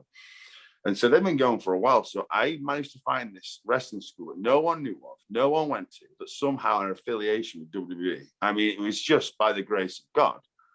And so I actually was trying out from 05 to 010. So I would go every time WWE were in town, and I would try out. And they would never tell me anything, and it was scary as hell. And Undertaker, Triple H, all the guys would be out there watching. And it was back then when, I thought that I had to do moonsaults. So I was out there doing moonsaults and all this daft stuff. And obviously they didn't care for it. And I think for a year I quit. If this would have been 07. So I think in 05, I had a match on WWE Heat, where it was me and a friend of mine, and I'm 18, and we're wrestling Snitsky and Tomko. And I remember being in that ring going, holy shit. Like, here I am. I'm in a WWE ring. I'm 18 years old. And I think Snitsky nails me with a big boot, right? And 12,000 people, however many people's in the audience, just go, oh. And I remember lying there on the mat going, holy shit. And I remember looking up and seeing the WWE logo on the turnbuckle. And I went, I'm here, I'm doing it. Like, in my mind, I'm going, I'm getting closer to the moon. You know what I mean? I'm like, holy shit, I shouldn't be here. Plus I've been in the business like 6 months, like learning on mats in 6 months. And then 6 months later, I'm in a WWE ring on TV. I'm going, what the fuck? So 07 comes along, and it's the same tryout that Sheamus, Drew, Wade Barrett, Sheamus, Drew, Wade, and there's a few other lads as well that you wouldn't know the names. 2 of them were from my training camp. There's only 3 or 4 of us. They all got hired, but me that day. Bummer. All of them got hired, and then once I'd realized everyone had got hired but me, I had a phone call from my boss at my real job. I used to work in the CD shop, and he went, Thom, the shop's going into liquidization. You don't have a job anymore. And I went, you are joking. So I lost my job, and I didn't get hired. Or everyone else got hired but me. Everyone else is going to America except for me. So I gave up. I went, screw this. This obviously isn't for me. They obviously don't care for me. They don't want me. Screw it. So I cut off my hair. I got a job as a security guard, and I just gave up for a year. And I was still really young, but at that time, so I've been wrestling from, 16 and been consistently sort of wrestling. And every weekend I'd always be at the big town halls doing all the shows and everything, because Jeff also was affiliated with a local promoter, and he ran a lot of big shows. There'd be 1,200 people every night, Friday, Saturday, Sunday. So I would do that the weekends, and then I would do my normal job through the week. And so if for some reason in wrestling, like 6 months feels like 6 years, but it just felt like I've been trying forever. And, I just went, well, I'm 21 now. Obviously they don't want me, so I gave up. So I remember watching SmackDown and seeing like Jeff Hardy versus Spanky or something. And I'm sat there and I'm going, what am I doing as a security guard? I'm not happy. I'm in this crummy little house, I'm just like, I need to try it again. So I ended up going back out and sort of getting in better shape. And I started wrestling for Brian Dixon. And I think I might have been wrestling for Brian before. I can't remember, but it was around my between the ages of 18 and 20. And that's when I came across Nick and Rampage Brown and a lot of my other friends that I've been friends with throughout the business. And so with Brian, you could wrestle 7 days a week for him on the holiday count. So I was wrestling, so I quit my job, well, whatever job I was doing at the time, and I worked full time for Brian. And then I would go to WWE tryouts. And Jeff, my old trainer, who was getting on an age, had made the other 2 lads sign contracts saying that if you get hired by WWE, and he wanted me to sign it too, if you get hired by WWE, I get 20% of your earnings for your entire run in WWE. So of course those lads signed it. And I remember thinking, I've paid for my training. They never paid for their training. I've paid for my training. Why should I give you 20% of my future earnings for the rest of my life? So I went around him and I ended up getting looked at by myself. And then I ended up having a tryout in 09. And then they said, no, maybe it was 08, maybe end of 08, beginning of 09, something like that. And they said, we like you and we like a guy called Martin Stone, Danny Birch at NXT now. They said, right, we want you guys to come back. It was Arn Anderson. I was like, hey, I like you guys. I want you guys to come back. So we're like, oh shit, maybe we're going to get hired. So he come back the next time and Rampage gets hired, my friend, and Martin gets hired because they see those guys as a tag team. And again, I'm that person that they don't want. I'm like, oh my God, what am I doing wrong? And so I sit down with Drew, and Drew's like, hey, do you want me to take you to see Johnny Ace? Because Drew, my other trainer, was then the it guy, the guy that got all the UK talent. He said, do you want to go see Johnny Ace? We'll go knock on his door and you can talk to him. I was shitting my pants. I went, okay, let's go. Because Johnny always used to scare the crap out of me when he tried to talk to me. I was always terrified at these WWE events and WWE shows. And if I was backstage at a WWE event, I would hide in whatever closet I could until it was like my time to do something. Because something would go wrong. Like I'd have an awkward moment with someone. Like like Kane had come out from the toilet after having a shit, and I'm there and I'm like, oh, hi, sir, trying to shake his hand, and he's just like, ugh. You know what I mean? I'd be like, oh, what am I doing? What am I doing? I'm just trying to be polite. But now I'm shaking his hand, he's just come out of the toilet. Like, there'd be silly stuff like that. Like one time Umaga was in a tree of woe going through something with Shane, like before the show. And I'm wrestling one of my friends, Bad Bones, from Germany. And I single leg Bad Bones, right? And we're really close to Umaga. And he goes back and he headbutts Umaga. And I go, oh, shit. And Umaga's upside down in the tree of woe. And his face just goes bright red, like he's going to kill me. And I just slowly pull Bones away by his leg. And I'm like, I'm so sorry. I'd be like, something stupid would happen every WWE event. Like somehow I would end up. There was one time I was supposed to be, I was one of Undertaker's minions. It was like CM Punk versus Undertaker. It was like a dark match. And they'd got all the minions together. And anyway, I'm with everyone in Gorilla somewhere. And all of a sudden I'm like, oh, I need to go get something. So I run off and I come back and everyone's gone. So I'm like, where is everyone? Because they're about to go through the dress rehearsal for Undertaker's entrance. Now I'm going, crap. And I run around and I find Bones, one of the refs, and he's like, I don't find him yet. So I run into Gorilla and I see Billy Kidman. I go, Billy, where the Druids? Like, I don't know. Fuck. So I run around, and then Bones, the referee, comes. He's like, hey man, where the hell have you been? Oh man, you've got heat. I went, oh no. And so I get to the ring. That's where everyone's like hidden around this corner. I get there and everyone's dressed as a Druid except for me. I'm in my suit. And I have to do the walkthrough in my suit because I was late. And I was just like, oh God, here I'm already getting heat and I've been here 2 seconds. Like something stupid would happen every time.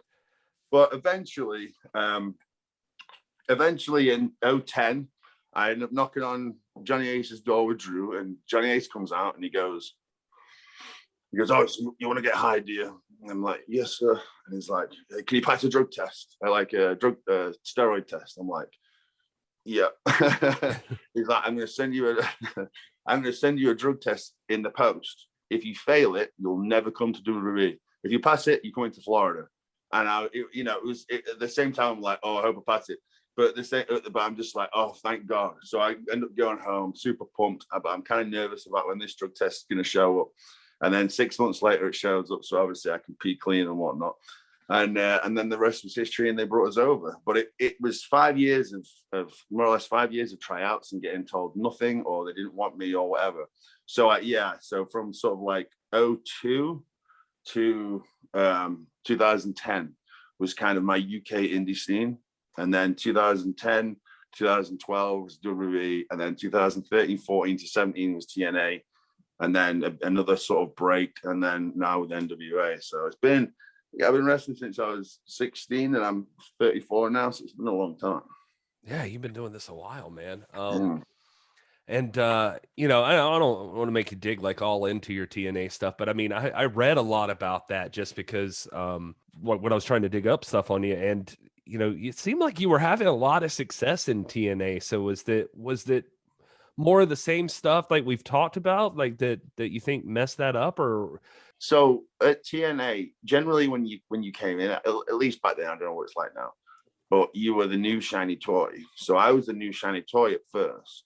So everyone likes you and wants to work with you and write you ideas and do all that. And, guys like Abyss was real graceful in like putting me over in his style matches and sort of trying to make a name for myself. And at the time I didn't realize it. Like, that's how I was like sort of like blasé about everything was. I didn't really care. I was drinking and just still delusional, like still not realizing what an opportunity I had. Like now, that's what I say when I look back and go, you had all these opportunities. You were here at this moment in time, and you just didn't give a shit. It just blows me away. I'm just like, who was I? But yeah, so when I first came in, I did get a good run. They did push me a lot, And then I think little by little, they kind of realized that I wasn't reliable. I wasn't sort of dependable. You know, if I was at a show, chances are they're going to use me either under the influence or still under the influence from the night before. I didn't hide it. You know, they'd find me lying around in hotel rooms, and fans would find me covered in Nutella, you know, in like hotel room, like, you know, in lobbies and stuff. And I was just out of control. I found collapsed in places. And so I think just little by little, they went, I'm not too sure about this guy. And then when I got arrested again, they suspended me. And then when the charges got dropped, they brought me back. And I think from then I was very much tainted. And so it slowly sort of went down and down and down and down from there. And then Scott D'Amore and whatnot, and a bunch of others had came in, Jeff Jarrett and whatnot, and they sort of took over the place a little bit. And there was another changing of guards, and that meant another sort of pay cut and whatnot. And Scott had sort of threw me a bone, and he got me a gig wrestling for Noah in Japan. And of course, I got drunk out there, of course, like I did. And I ended up doing something stupid on Instagram that got me kicked off the tour and kicked off. They've pretty much Chris Benoit me from the Noah tour. You wouldn't even know I'd ever been there. I wrestled 4 or 5 matches in Noah, but they've ex-nayed me from the thing. It's like I've never been there. And they put me on a plane and they sent me back home. They got rid of me, which I completely understand. You know, at the time, I'm like, oh, I can't believe this is happening to me. What have I done? You know, and that was another thing where Impact went, oh, man, we're giving this guy chances and he keeps shitting the bed. You know what I mean? So yeah. It was just a general decline that is only of my doing, and only I can blame. At the time, I thought it was everyone else's. You know what I mean? From Scott D'Amore to whatever. These guys don't like me. They're screwing me over. But then looking back, I'm going, oh, like, you know, it's a bit like when your dad. When you're a kid, you're like, oh, my dad's an asshole. Like, why is he doing all this stuff? Why is he saying that? Why is he picking on me? And then when you get older, you're like, you completely understand why he did everything, and everything makes sense. And that's how I do it now. It's kind of the same thing. It's like I was just clueless to it and just, you know, delusional, thinking that all these issues were everyone else's except for mine. So, you know, I've got to say they did look after me. They always paid me on time.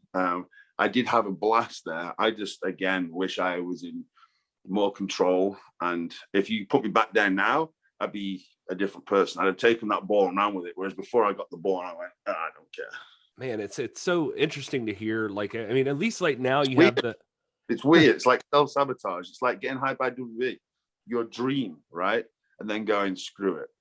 It's crazy because I look back now, every time, you know, WrestleMania is on or I watch, I go, that could have been me. Like, you know, I came up with Seth, I came up with Roman Reigns, with Husky, with Bray Wyatt, with all these guys, right? All these guys. And I should have been there with them, but I wasn't adult or grown up enough to realize that at the time, you know. So when I go back, like they said with Cesaro the other day at WrestleMania, he's been with the WWE 10 years. I went, man, I had his first couple of matches when he came in. You know what I mean? Like I was there the day he walked in. Like I could have. Why did I throw away the ball? You mentioned in one thing I was watching, you have like a documentary. It's on YouTube. Thom Latimer to Bram and Beyond, I think is the name of it. And you mentioned being self-destructive in that in one of the parts of that thing. I mean, are you feeling like that? This is it's the drug, the alcohol, that kind of thing that really did it for you? Or I mean, have you ever thought about like what might have brought that on for you? I've got a weird, and it's going to sound real stupid. And I think I told it to Nick once, and he's like, that can't be it. Because I didn't get molested when I was a kid.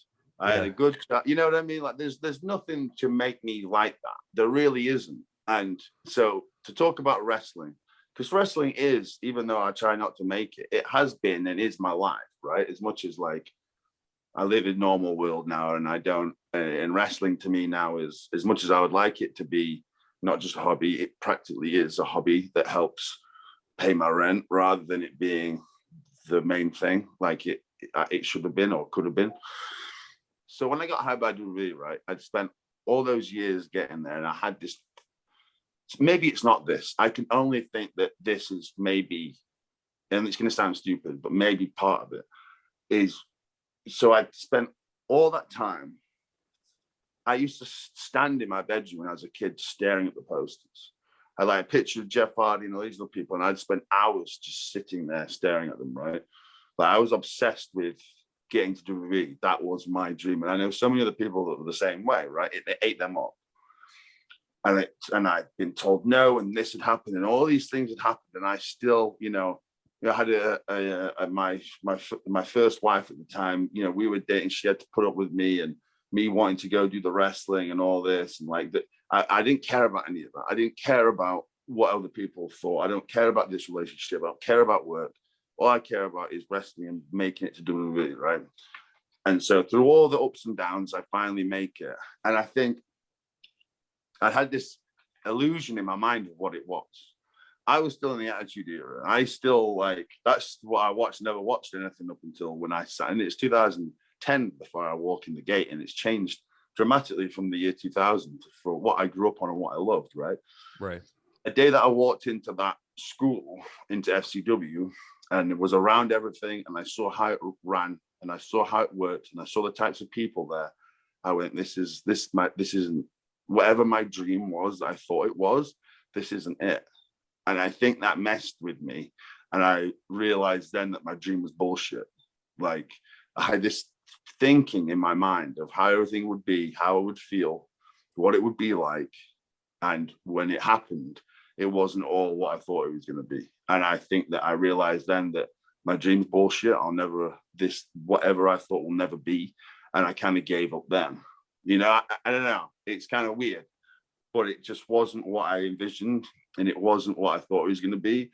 And I knew that I would never, whatever that dream was, the version of my dream, that'll never happen. And so it kind of crushed me, I think. And at that point, I kind of just, I gave a bit of a shit, but I didn't anymore. I don't know. It's kind of weird. And then ever since then, I was just always been very self-destructive.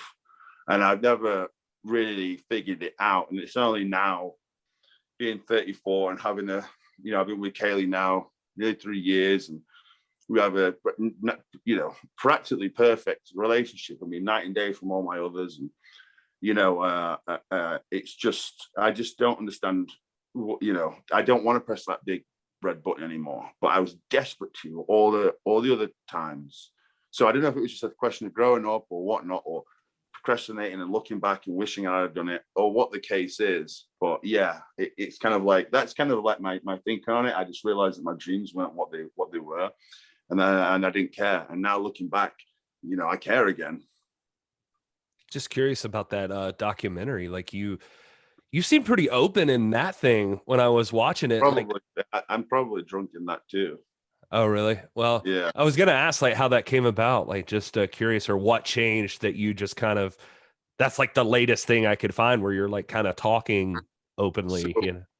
So there was a kid, and he had a project coming up for school, and he had reached out to a couple of wrestlers, and, and I thought, I don't know. I just went, you know what? Yeah, if you want to follow me around and film it and whatever, to paint the story that you want, you go for it. So he just he came to a few of the events, one of the big events, and sort of filmed me. And kind of what you were getting at that point was kind of halfway between how I am now ish and terrible me. You know what I mean? I was kind of in the middle, floating back and forth with trying to be good and trying to not drink, and maybe not drinking for a few months and then going crazy again, and maybe not cheating and then cheating again.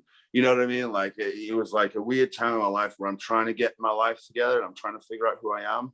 At the same time, I'm still desperately clinging on to not doing that, because, I don't want to open up any doors, or I don't want to, like I said, I still can only partially look at myself in the mirror. So I don't know. I was in a weird sort of space at that time. I was kind of, to a degree, homeless. For several of those years, I would just stay with people, or whatever girl I was dating at the time, I would just live there. It was kind of a weird time where I was just existing and floating around. Yeah. And then I'd use my wrestling money to then feed, my drug or alcoholism. You know what I mean? I don't know. It was I don't know. It's just a very strange time where I was kind of lost. When you came back over here and you started working with the NWA stuff and all of that, but then also you mentioned, I guess you've been lucky at least in also finding like friends, like Crimson and So I've got. So in wrestling, they say, not to cut you off, sorry, guy, but they say, oh, in wrestling, you can only, you only got a few friends. I'll tell you, I have some of the best friends. Crimson, Dexter, Nick, Rampage Brown, James Storm. There's more. I'm sorry if I'm missing anybody, but there's mountains and mountains and mountains of good people, good friends, people that I can depend on, and especially in Clarksville, I've got, Nick, Anthony, and like Sam, who comes back and forth when he can, when he can escape Florida. I've just got such a good network, and it definitely helps having them. Like they're not drinkers, they're not partiers, they're people that have their shit together, and that's really helped sort of keep me stable. You know what I mean? Like you need that core group of friends, and especially from the wrestling business. So you think it would be the opposite way, and there's a lot of people that did enjoy or would want to be around me for that. And they've slowly sort of gone to the wayside, and then it is nice to sort of be surrounded by people that have my best interests at heart, because there's been a lot of people that haven't, and I've welcomed them. I've wanted that, and now I don't. Yeah, well, no, I mean, it makes perfect sense. I mean, it was kind of seeing guys like you and Nick and all of that. I mean, I was telling you this in a conversation, just like it makes me want to get in better shape, makes me want to work harder and that kind of thing. So I was reading somewhere, I think I forget who said it, but there's a saying about you're the average of the 5 people you spend the most time with. And that all shapes like who you become as a person. So just kind of interesting to see that. But so I think where I was going with with Crimson and stuff is like, I mean, you mentioned earlier, you got you in with like Tried and True. How was that for you? Like with everything you've been through, then you come back around and now you're a teacher, like training, you're working on like the next generation of wrestling talent. Like what, I guess just what's going on in your head. Talk about that, like with teaching. I think, well, one, like Anthony Crimson, who's always gone to bat for me. He's always looked out for me. He's, one of my closest friends, legitimately one of my closest friends. And, he goes above and beyond always to appease me and to look after me, and has looked after me. And I'll always be eternally grateful for him, just like I am for Nick too. I mean, I told Nick the other day that he's pretty much kept my wrestling career going for the last 10 years. Like if it wasn't for him, there's a lot of opportunities that I wouldn't have got because of my past behavior and other things like that.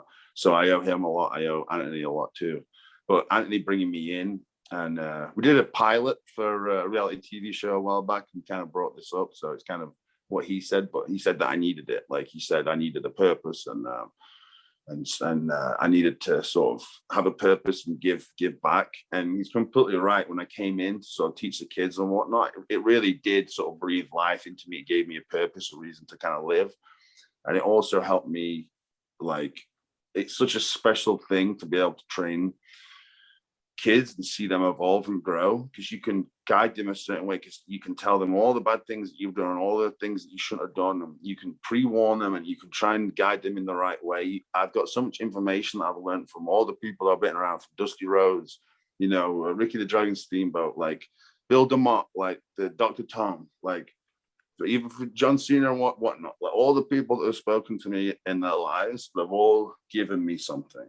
And there's so much, I've forgotten a lot of it, but there's so much stuff that is in my mind. It's so nice to be able to try and give that back, and have kids that want to hear it, and they're hungry, and I just as hungry as I am. And so that really helps, you know what I mean? Like, because I'd have walked over broken glass to get in a real professional wrestling ring. I learned on mats, you know what I mean? And the kids that we've got, they've pretty much got that same mentality, that they're humble, and they're not privileged, is in, they're not what's the word I'm looking for, that they're appreciative of the opportunities and the things that have come. And we've got Mims right now on NWA, and he's one of me and Plunkett and Crimson's kids. So it shows the other kids too that, hey, if you work and put your time in, you're gonna get the opportunity too. Mims has got a lot of growing to do, but at least, you know, it helps you, the kids, then realize, oh, here's a kid that was with us and now he's getting an opportunity. So and that's something we want to get back going after COVID and whatnot.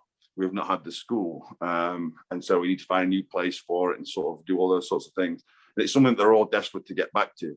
But as far as on a selfish level, it definitely helped me. It definitely helped me get my frustrations out and be able to give back. Because I'm 34. I've got an incredibly short, I'm going for an MRI actually in 2 weeks on my lower back. Like finally, I'm going to go figure out what's wrong with it, because I've had a bad back now for 8-9 years, you know, to the point where I'd have to drink whole bottles of morphine to be able to walk to the toilet. Like it's been pretty bad at points. So I'm finally getting looked at.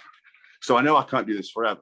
So it's really nice then to be able to groom the next lot, because if I don't, it's such a waste, and if I can't do it, then at least one of them can, and selfishly, then I can ride their coattails. You know what I mean? Like I get to live seriously through them.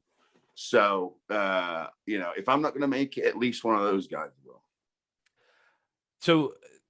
So we're winding down, I promise, a little bit, but one of my questions was going to be is like, what excites you about pro wrestling now, like that keeps you motivated and keeps you going? Is that one of them, like seeing these new guys, or what else do you have?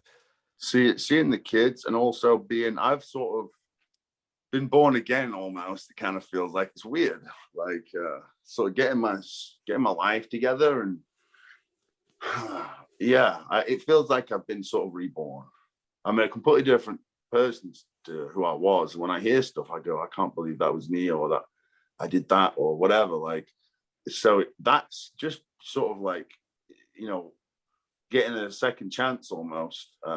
It fills me with a lot of joy, and I know that I can do it, and I know that if I actually take the ball and run with it, I can run with it. And it's the first time that I've ever wanted the ball, and now I really want it. You know, it's a bit further away, but I want to run with it. So there's definitely an element of that. There's definitely an element of dealing and being around the kids. And you know, me and Kaylee both do it too, so it's something that we're both in, which really helps. And it's something that I've always, like I said, it took me a long time to realize that I loved it. Like I hated it for the longest time. And it's something that I would have walked over my mum's dead body to do, you know what I mean? And then I turned around and hated it, and now you know, now I found the love for it again. So I think and I'm ready. At 34, I'm finally ready to do it. You know what I mean? So yeah, I don't know. And with the NWA, it's very much down my alley. It's wrestling today for me. It's not. I watch Dexter, you know, on NXT and whatnot, or a few other people that I know, and I do watch AEW. I do sort of stay kind of up to date with what's going on. NWA is just a little bit more what I sort of did as a kid, and also like I like the guys with bodies. I like the guys that look like they can beat somebody up. I want to see the guys that look like they're actually fighting. That's my style. That's the style that I like. That's the style that I want to produce. That's what I like. I'm not the biggest fan of sort of what wrestling kind of is now as a whole. With you know, with a bit of a mixture, it's okay. I'm not trying to shit on anything. It's just not my cup of tea. So with the NWA, it's definitely a place I feel I fit. And it's I think you're being more than fair, since like Jeff Hardy's like your favorite wrestler, and that's kind of interesting. Like what you're saying now versus, you know, like Jeff Hardy is your favorite guy. Yeah, totally. Well, it's definitely changed over time. You know what I mean? From being around all those guys from Steamboat to build them up, like what I thought was entertaining then wasn't. And the more I became a pro wrestler myself, the more that my views on what I thought was good and bad sort of changed. As a kid, it was definitely, I'd have loved AEW and everything playing now. Like I like Ring of Honor in its early days. It was like a crazy car crash.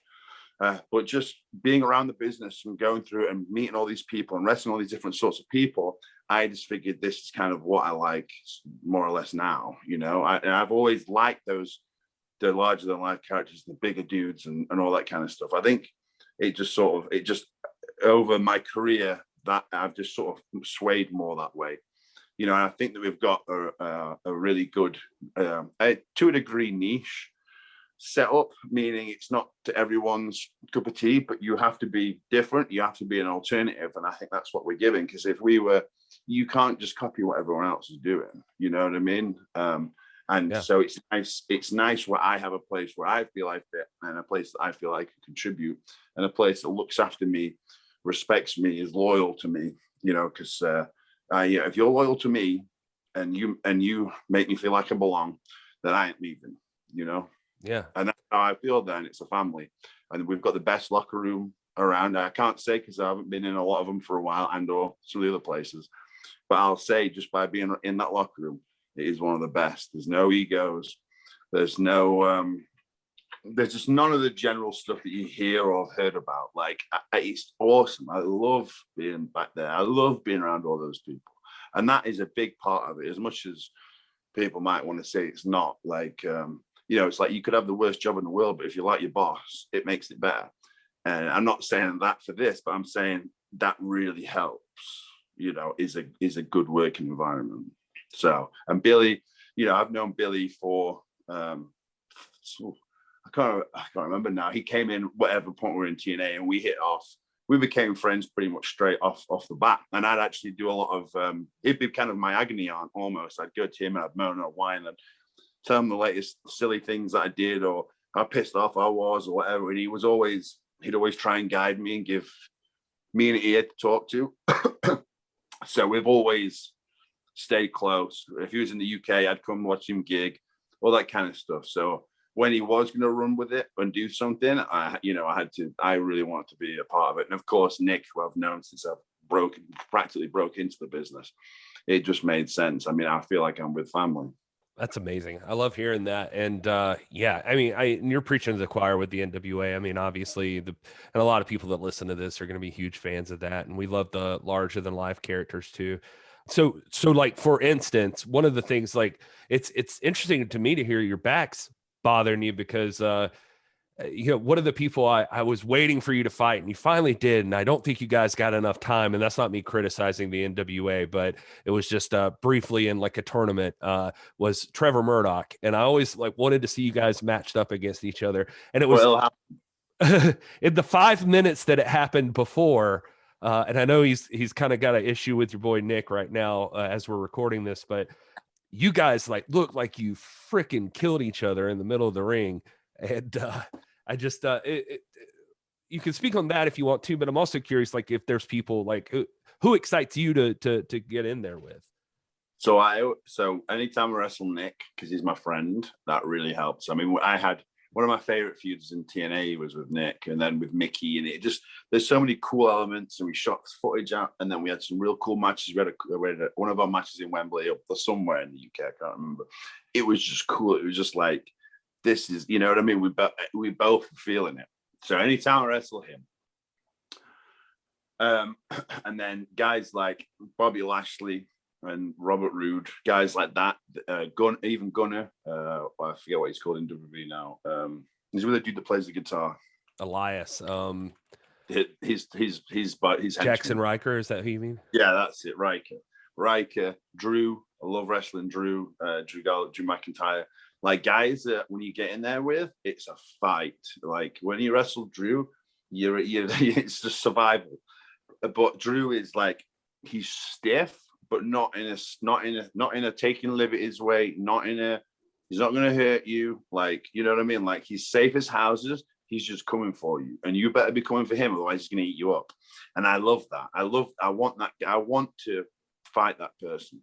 And those guys, you like Bobby, you know what I mean? Like, he's so strong. Those guys you got to fight, otherwise you're not going to get anything in. And I love that. I want to fight him. So guys like that, and Trevor is one of those guys. And also Trevor, besides being a big, mean, scary guy that no one in a bar would want to fight, which is how wrestlers should look and be and come across, he also understands and gets the business. Like, he's got a great mind for it. Like, he really does. Like, so not only have you got a guy that's intimidating, can talk, look the part, look like a badass, and he's not your muscle man by any means, but he's a big guy that's going to beat you up.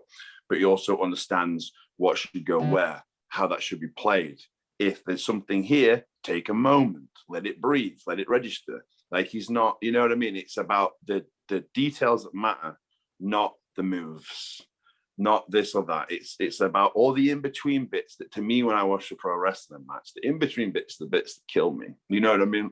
Mm-hmm. Like, you could hit the nicest whatever driver you want in the world, but how did you get to that? You know, did you put your hand out when the guy shot you off?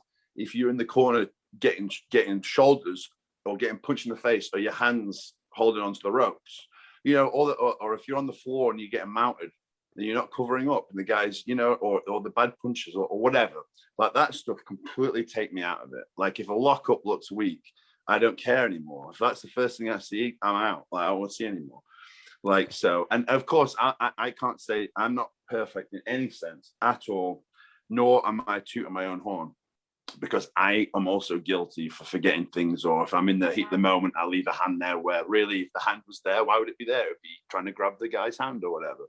But it's always those little bits that kill it for me, kill a wrestling match's momentum or whatever. If I can see through something, I go, oh, you know. And like I said, Trevor's one of those guys that's never going to do that. And he just understands storytelling. And that's what wrestling is. It's not about the moves. Who cares about them? It's about your investment in the characters. Do you care? Because if you don't care, why are we doing it? We're supposed to care. We're supposed to like this guy. We're supposed to not like this guy.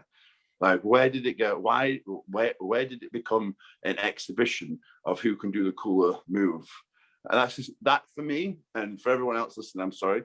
It's just not pro wrestling. I want a story. I want to go, when I go to the movies, I don't want to see 2 hours of car crashes. I want to see the in-between bits that got to the car crashes. No, I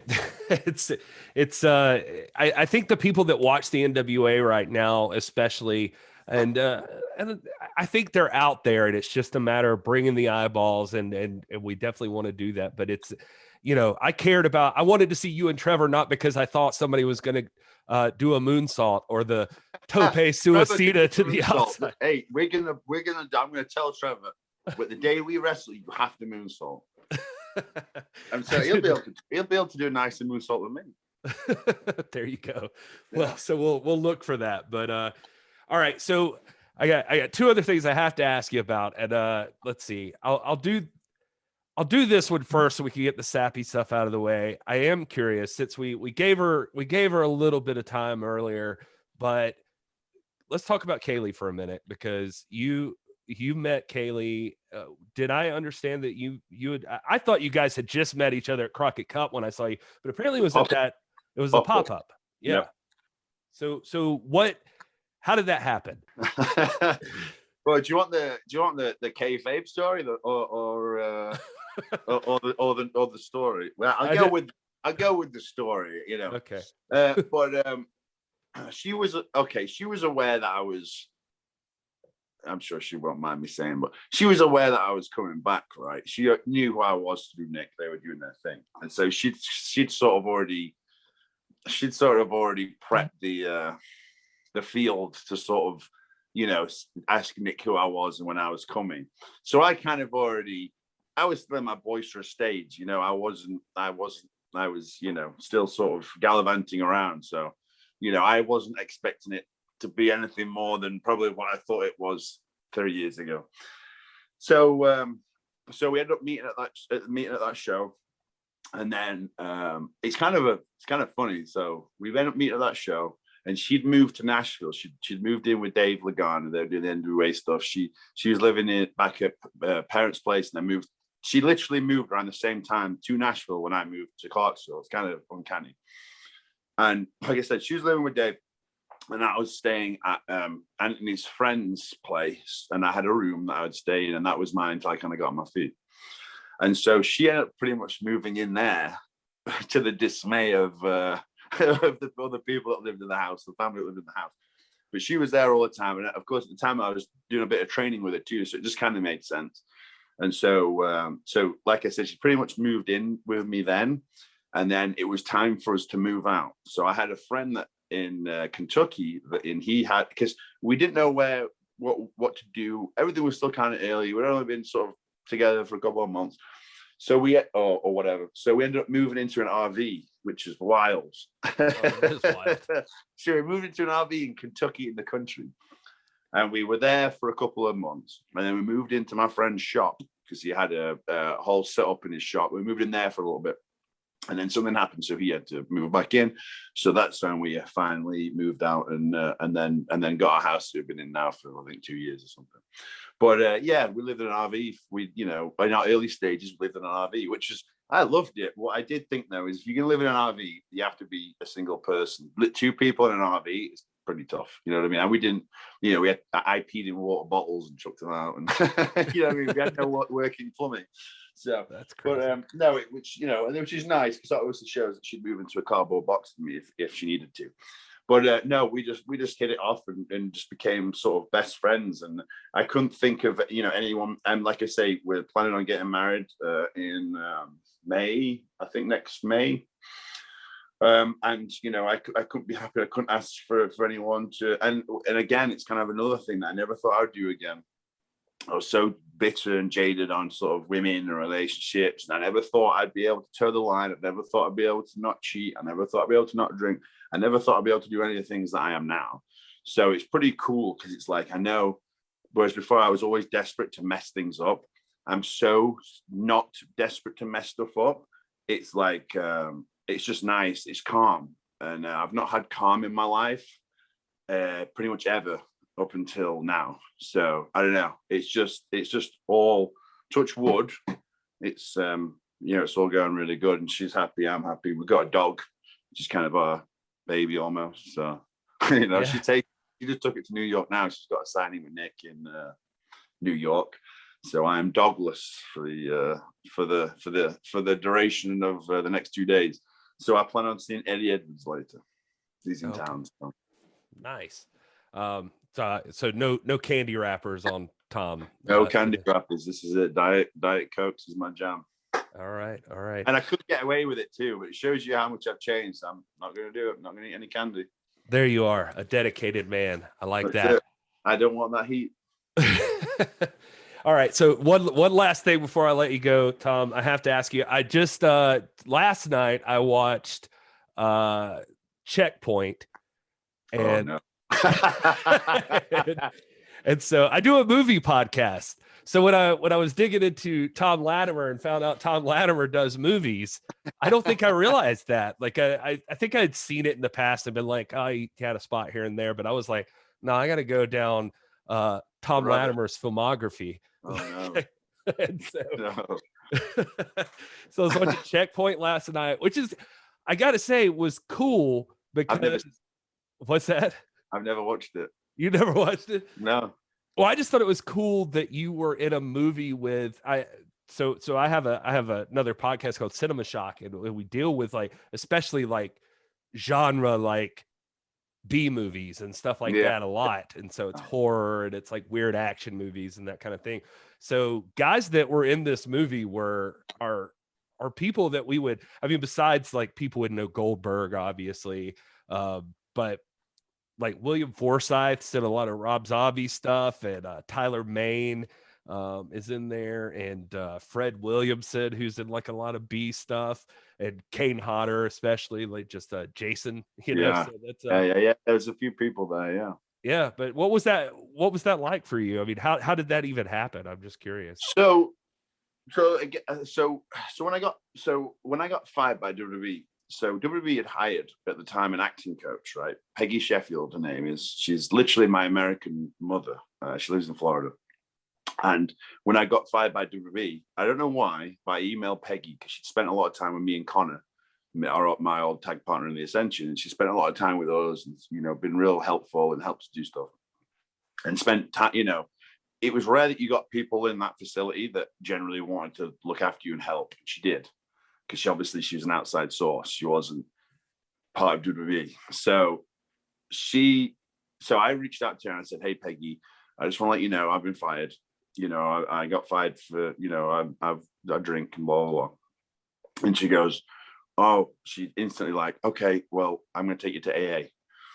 So I went to AA for a while with her. She would take me to AA and whatnot. And then she, like I said, she was an actress herself and also taught classes. So she would bring me to classes like I said, she became my mom when I needed one at the time. And she then helped get me into doing a movie called Best Buds that was like a Tallahassee, Film Florida sort of kids thing that they were doing. So she got me into that, and it's the first time I'd sort of like been around actors and done acting or anything like that. I didn't know what I was doing, but you know, I did okay. And I remember being around it and just going, wow, this is awesome. This is like the wrestling, except for they look after you, they feed you, they're nice to you. No one's a dick. Like, I was like, wow, this is really cool. So it was something that I was sort of dabbling in, and I I got a few little bits by myself, and then I ended up moving back to the UK for a while. I think this is when I think I'd broke up with Ashley at this point, and I moved back to the UK before going back. And I ended up landing a role in a really terrible movie called Dragons of Camelot. And it was the director was the guy that did Commando. So I did that movie, and then I went back to the States, and then I ended up in a horror. I tried finding that one, side note, but it's somewhere. I've never seen it either. I mean, I think it made it to DVD. they're all DVD ones. Because I was actually in Germany doing a wrestling signing. This is years ago, and someone came up to me with the Blu-ray version of Dragons of Camelot, and I was on the back of it, and I went, oh, "This exists? Oh, please may you sign it." I was like, "Certainly." There you go. I'd never seen it. And then Checkpoint, like say with Bill, and that was real cool. So we filmed a lot of that in North Carolina, and then they flew me in, and Bill was really cool with me. I stayed at Goldberg's house for 2 nights. We trained together in his gym, hung out with his family, and Bill's house is awesome. So I spent 2 days with Bill, and then we filmed on like a big, I can't remember where it is in California, but we filmed on a big battleship that they'd rented for the 2 days. Mm-hmm. So we filmed on that and whatnot, and it was pretty cool. And yeah, it was cool. And then from then I was still a drunk. I was still getting into trouble. This is around the time of more trouble that was headed my way. And again, look, it was more opportunities. Here's an opportunity, Thom. Here's an opportunity, Thom. Here's an opportunity, Thom. And I was like, no, you know. So it is what it is. Like, I'm just lucky that I managed to do these things and was given the ball, and I do wish I'd have pursued it, or at least cared, because again, I didn't, and I never had an agent. I just kind of swanned into stuff, and you know what I mean, just sort of like took it for granted. Yeah, because looking back, I go, oh, I can't believe I did that stuff. I can't believe they did that. You know, it's kind of crazy. So, but it was a lot of fun, and I'll say this: Bill Goldberg is an awesome guy. He was even gonna, when I got injured in Rome, I got impaled in a chair with my bum, and when I was in the hospital in Rome, wait a minute, you can't just like skim past that you got impaled on a chair in your bum. Like, my worst wrestling injury. Well, I'll say this and I'll get to the injury. Okay. All so right.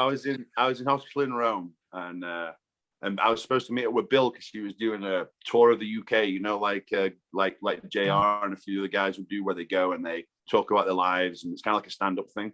And he was going to fly in to come and see me. And I was like, no, it's cool. You know what I mean? I appreciate it, though. But that's the last time that we spoke.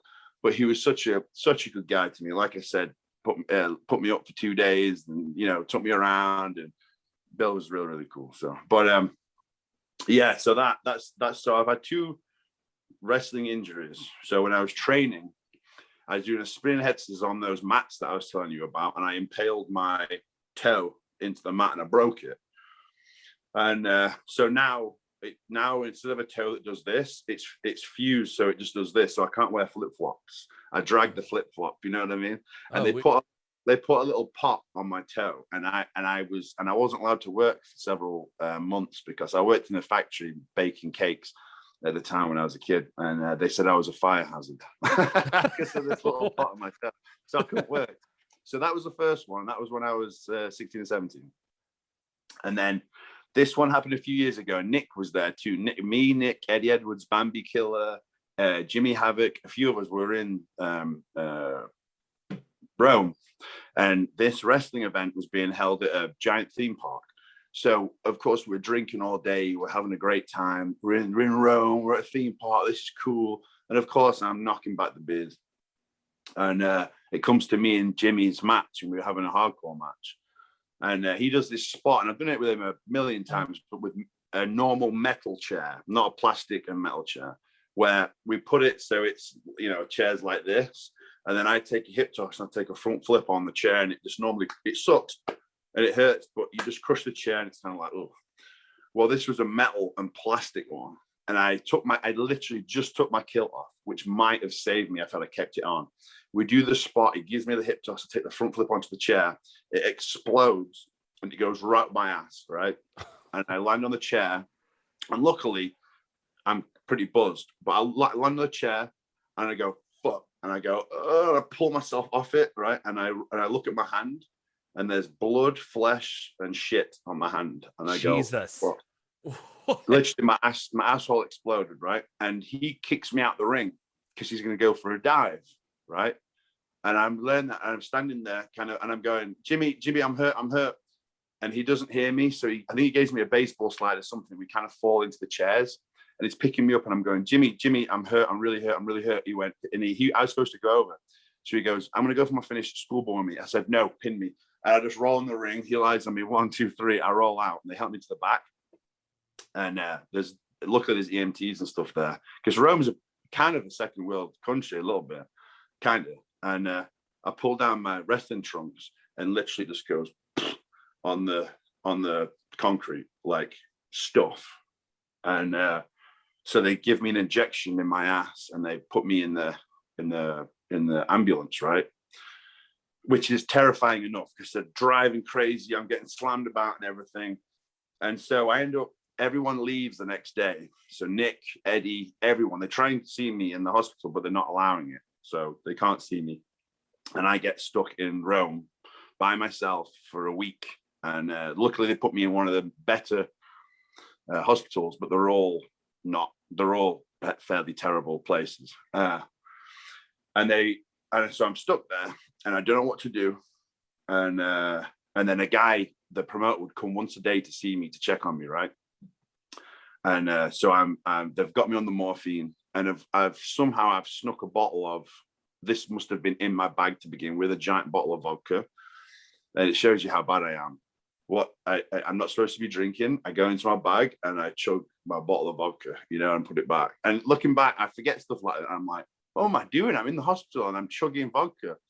Anyway, so several days go past, and eventually it's time for me to use the toilet, right? And don't bear in mind, I've got pictures I'll have to show you of it one day. They're terrible. So cutting back I'm morbidly curious. Cutting back a little bit. So they have to dry shave my arse, right? It's all cut up. So I'm going, oh God, this is horrible, right? And then I remember, like, they'd got me on some sort of pain gimmick. So I'm kind of in and out of consciousness a little bit. And they wheel me into an operating room, right? And everyone's yelling, everyone's screaming, everyone's running around, and they're putting this piece of paper and pen in my face, want me to sign something. I'm going, what the fuck, what's going on? I don't know. They're like, no, sign it. So I sign this piece of paper, not knowing what it is. And there's all this commotion. They're all yelling and screaming. I'm going, what the hell? And then this woman holds me down and goes, don't move. And I didn't realize they'd given me an epidural right in my spine. And I was, you know what I mean? I'm like, what the fuck's going on? So they give me the epidural, and then I can't remember anything. I wake up in the hospital. So several days go by, and I've got my catheter in. And I think Eddie had told me, don't worry, when they pull that out, it's like, and it's relieving. It was awful when they pulled it out. Anyway, so several days go past, and I've not taken a crap, and I'm trying to not eat because I know at some point and they've got me on the morphine too. So, and the morphine, clogs you up. And finally, like 3 or 4 days pass, and I go, okay, I think I need to go to the toilet. So I try and get out of bed. Like, I've not moved. I've been bedbound for 4 days. And I ring the buzzer. And then over there, when you ring the emergency buzzer, you have to wait 20 minutes before anyone comes to your rescue. Like, that's how bad it is. So I ring it, to wait 20 minutes, and finally someone comes, and I go, I'm good. I said, excuse me, because they don't know English very well. I'm going to try and take my first poo. Will you help me when I finish? The girl's like, yeah. Okay. So I brace myself, and I sit down as careful as I can on the toilet, right? And I know it's gonna suck. I know it's gonna be the worst pain ever. I know. And of course, I'm uncomfortable right now. Oh, so anyway, 40 minutes later, I'm drenched in sweat. I'm in agony. I've done whatever I could. I look in the bowl, and it's just a mess. It's half my insides and half, toilet waste. And so I go, okay, well, I can't wipe my own bum. I was so crippled from it and from everything. I could barely move. I could barely sit, let alone move. So I ring the buzzer again, wait 20 minutes. Finally, the door opens and I'm expecting it to be the same girl. And it's not, it's this kind of like big butch older woman. And I go, excuse me, I've taken my first poo. Will you help clean me? And she looks at me funny, right? She goes out, she comes back in, she passes me an empty bucket and a dry cloth rag. I go, no, I can't do it. I need you to do it. And she looked at me like, span me around, push me up against the wall, right? Like a cop would do. Use the dry cloth and clothed my wound. And I literally was against the wall with my hands on it like I was being arrested. And I was sobbing. You know what I mean? Because I can't believe this is happening to me. She's wiping my arse, my sore arse with a dry cloth after I've just taken a crap. I've been abandoned and left in Rome for a week. I can't believe this is happening to me. Like I just literally weeped. I was like, I can't believe this is happening to me. Crazy. So they're not allowing me to leave. And I said to the promoter, he visits me, and again, it's been about a week. I go, I've got to leave. I can't stay here anymore. No, they don't want you to leave. They don't want you to leave. I said, no, I'm going to write. I'm leaving. Get me on a flight. And so they put like a million diapers around me, right? Because I can barely still walk and everything.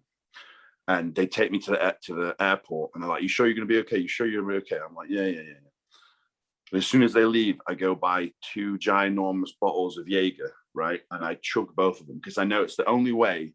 1, I'm an addict, but 2, I know it's the only way I'm going to be able to sit on this flight because I'm in agony.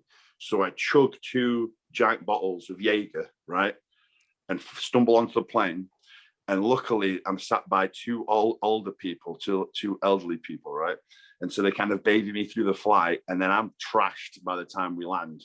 And they help me off the plane and then take me for my girlfriend to come pick me up. So, you know what I mean? Like, God bless those old people. But yeah, I thought, but there's no way I can do this. I mean, absolute agony. I have to get blind drunk, but that was also my thinking at the time. But yeah, it was the worst week of my life. Totally. Like, don't get impaled up the arse with a chair. And now, also, I don't have I need plastic surgery. So that's something that probably not a lot of people know. I don't have your stereotypical butthole. Let's just say it's a different shape. I have a slit, not a hole. That's man, I can't think of Bro, I've learned so much on this podcast. Just I was like, we had like a great session up front. Yeah. I've got to add to my bucket list, not getting impaled in the ass. Bro, I'm sure that everyone listening or barely listening to this podcast and be like, what is he talking about? He shouldn't be allowed to do podcasts. Shouldn't be allowed to talk. That's great, man. I got new stuff for my life list here that I don't want to happen to me, and just I don't know. But I know one thing is certain, that I've got to figure out a way to make that into a promo for this episode. What, my poorly arsehole. Yeah, just like little snippets of like, if you need to hear this whole story. Oh well, yeah, Nick loves that story. He's always like, tell your butthole story. He loves it. Yeah, because he was there. He saw the stuff fall out when I pulled my trunks down. He saw it all hit the deck. Like he was there. Eddie was a brave one. He got right in there, and he's just like, it's not looking good. I can't believe I'm going to ask this, but it was legitimately like the leg of the chair or something, like just broke through your tights. Oh, it tore it up. It went, it just tore and went straight up me. Like, and so not even like in a separate area. It like just happened to be perfectly aligned. No, it slashed everywhere else too, and gave me a massive cut under my gooch. But also one of the bits went up there too. Like it was like a trifecta of like damage. I think as well, like my nuts now are also, I think they've been permanently damaged too. They're also numb to the touch. And I feel like an injury like that could possibly make it so, they're not working, and I wouldn't be surprised too. You know what I mean? Like, I think it was a game-changing injury. I don't 100% know, but And you're not drinking anymore, right? You said you're completely sober right now, and you're because I expected we were going to talk about some stuff, but I didn't expect you to be this part of the pun. But this, I haven't. I've not done like I said, I've not done a podcast in years, guys. So sorry, I'm just blurting it all out now. it's like laying it all out on the line today. That is amazing. But you know what's even funnier, just as a side note, this is the second story, legitimately, the second time I've heard about somebody having an injury where no, actually, you know what? Now that you say that, now that's the third time, because I remember him tearing something. And but no, when I lived in Illinois, I worked I helped out sometimes at this bar. And there was a guy there that legitimately like plopped down in this wooden chair and the chair shattered. Yeah. And the freaking leg of the chair like went up in him. Yeah. It happens more than you think. Yeah. And it's really scary, especially for a heavier guy. It gives you an incentive now. Yeah, exactly. You're like, I gotta either stand up all the time or lose some weight. Be very careful about where I sit and what I sit in. Totally. I'm staying away from plastic and metal folding chairs, that's for sure. Oh my God. Only in Rome. Oh man, this has been amazing, man. We have been talking forever. Like my wife is like, I could hear my wife yelling at me like, what are you guys talking about? Yeah, apologize for me. Yeah, no, I appreciate you, Gary. I appreciate you taking the time to do this. I know we talked about it for a long time. I know I've been promising for a long time. So thank you for doing it, for letting me for letting me vent and giving me a platform and just for being cool, you know. Yeah, man, Thom, you're the best, really. And I hope a lot of people hear this and hear how open you've been and humble too. Like, I mean, even in this talk, you're not passing the blame on anybody. You're taking responsibility for what you're saying. And the world has to be a more forgiving place anyway. And so we've gone over Twitter. That's the one thing it drives me nuts about, but none of us are perfect, man. And I appreciate you just being so honest about all of this, because honestly, the other side of it is like a lot of what we talked about, especially up front, is gonna, I know, help me. So hopefully help a lot of other people that hear. Yeah, for sure. Yeah. And of course, yeah, you text me whenever you want those dieting tips, my son. Yeah, absolutely. Like you helped me out. You sent me like a whole food list the other day and stuff. So I feel good about it. You got to send it to the shop now. I've got no excuses. I've got everything that could go wrong, every way to make it better. This has been awesome. Well, appreciate you, Gary. Thank you, my brother. Thank you. Seriously, Thom, Robert. Man. I forgot we had Robert at the start. Yeah, and Robert, and Robert, he was so bummed. He was so bummed he couldn't hang out the whole time. But he's gonna love this. But man, everybody can follow Thom on @Thomas_Latimer_. Is that right? I feel like I think so. Yeah, I think it's the same on Twitter too. I'll make sure it's right, and I'll cover it in the intro. Can I do a couple of plugs? Shoot, man, go ahead. So whatever you got. All right. One, drink Northern Chill. Northern Chill. It's good water. All right. There's a big crate of it, bless them.